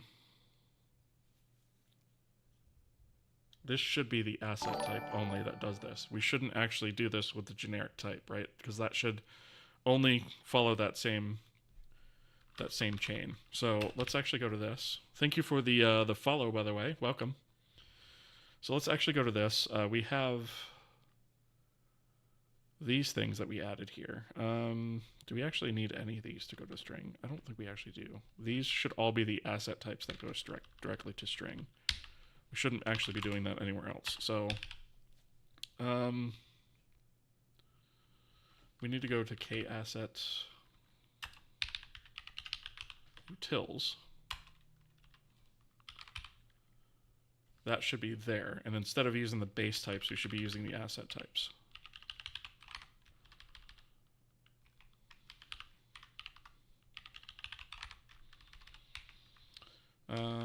Same with the model. Oops.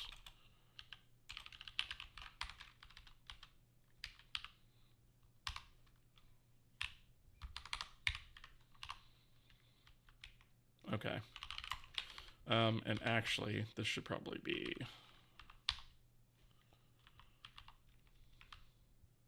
renamed as well.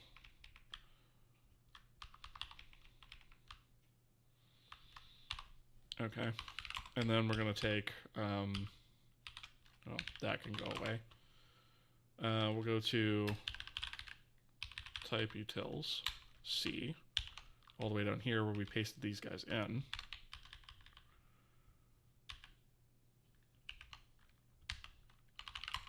And go back to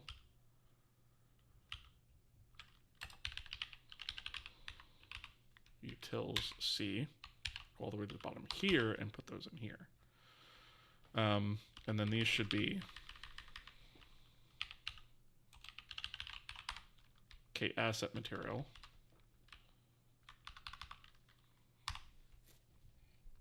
All the way down. And the types themselves should also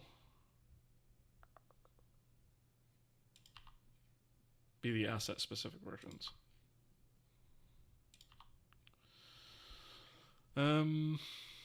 Okay. So this should be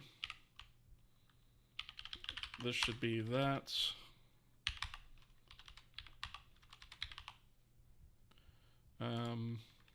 That's fine. Instead of unlit those, this should return standard. Okay, and then this needs to be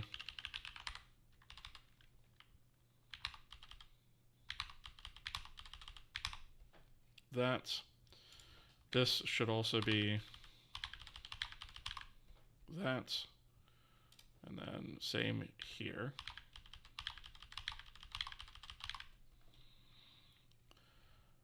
That makes a lot more sense. Okay, so now when we go to resource handler material,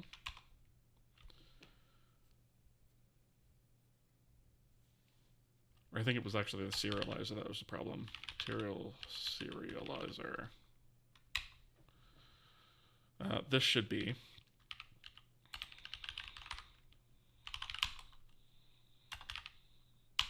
just need to make sure we have the right include there, and now we're actually using the right type. We'll need to convert this also to be the K-asset version. And then, do we have an unused file up here? We do not. Okay. All right. Back to our static mesh system. Okay.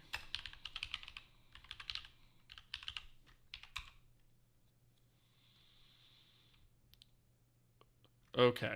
All right. So we are back to kind of our original thing where our material system needs to handle the releasing of material instances. But we don't actually have our material system set up to do any of that stuff yet. So,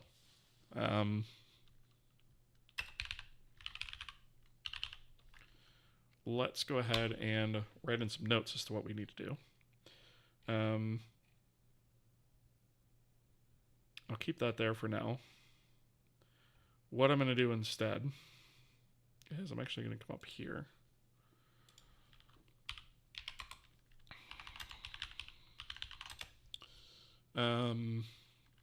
We are going to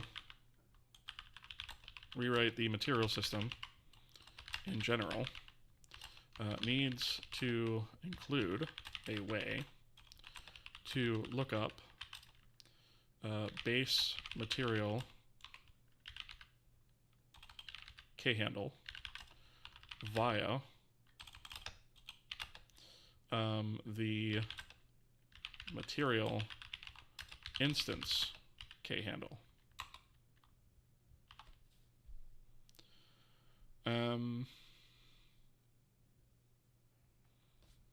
And I guess this system should also handle, right, I guess should, what's the word I'm looking for? It should orchestrate the gathering of resources, i.e. textures, shaders, samplers, etc., for materials and material instances.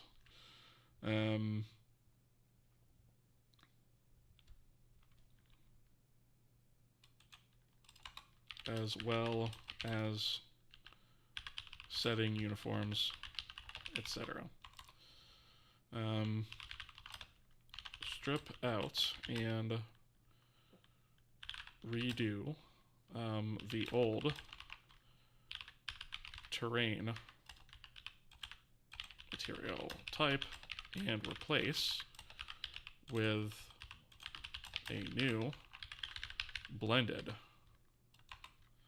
material type after the base materials material type is refactored. That sounds like it's a lot of work, but I really don't think it's going to be all that much. Because of the way that we've set up our texture system, that is going to be pretty straightforward. We might actually have to dig into our shader system a little bit to support this the way that we need. Our renderer has already been rewritten to handle samplers a lot more efficiently as well, with the groups and the per draw and the per frame resources. So that shouldn't be a problem. So I really think it's going to just be the shaders bit that's going to have to maybe need a little bit of overhaul before we actually are able to complete this, but we'll see. I'm going to try and do it without doing that. And then we're going to basically come up with a lot leaner and cleaner version of this that maybe doesn't have so much of this kind of stuff in it. All right. With all that said, I think that is where we are going to leave this for tonight. We're going to think about the API a little bit more, the public API as far as the material system goes, and really think that through in terms of how we want to manage material instances and stuff and make it as easy to use as possible on the surface, and then handle the complexity of that within the actual system itself. All right. Let's see. Got ray trace shadows to work a couple weeks ago. Nice. That's awesome. Acceleration structure API was so tough to really understand. Yeah, so that's ray tracing is something I eventually want to handle, but that's quite a ways off for us. Simple in theory, hard to work with. IMO. Yes, I would agree with that though. Does the engine use ECS? It does not. We do have like a actor component system thing that we've kind of started setting up, but that is completely optional. You don't have to use that. You can actually like render a mesh, for example, like a static mesh in code if you want to do that. We have a configurable render graph that helps with all this stuff, where it sets up the shaders and all that kind of stuff for you. You also don't have to use that. You can also write your own if you want. So the engine does have something that's kind of loosely, kind of similar to that, but really not. Because the term ECS is kind of, to be honest, it's bastardized in the way that it's used in a lot of engines. And we don't have that here, no. I might make one as like a plugin at some point, but it's not going to be part of the core. But the system we do have, again, is optional. Now, if you want to use the editor, you'll have to use that, because I don't see how you'd work an editor without that. But if you wanted to make a very simple game that doesn't require like a scene graph and all those kind of things, it's optional. You don't have to use it. Let's see.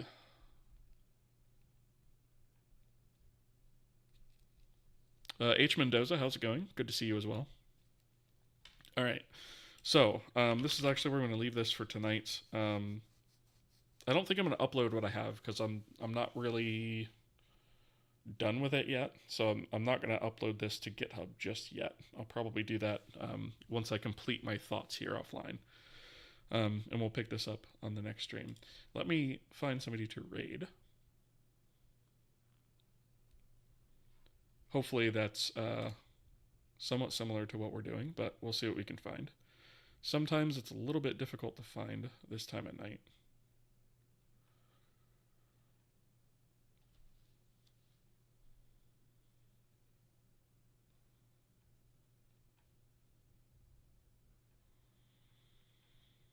Let's see.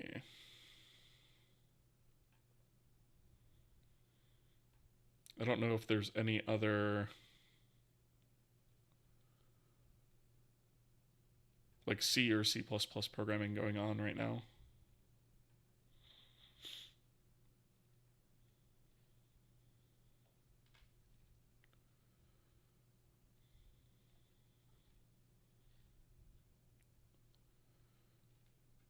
Yeah, it doesn't look like it. Okay. So what we're going to do, I'm going to send you guys over to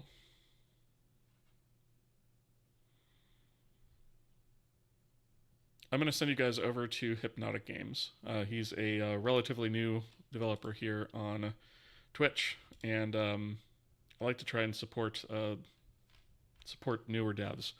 So he is currently working on a. Actually, it looks like he's working on a Godot overlay, so you'll have to ask him about that. I haven't been able to tune in for a little bit, but yeah, it looks like he's. I'm not sure what he's working on currently, but you guys will have to ask him. Anyways, that's gonna do it for us. If you guys haven't already, I would appreciate a follow. It helps me grow the channel and whatnot, and I really appreciate it. And yeah, I will see you guys on the next stream. I might do one over the weekend. I haven't really decided if I'm going to do that or if I have the time. So just keep an eye out on, the normal channels, X and YouTube and all that stuff, and I'll post it there.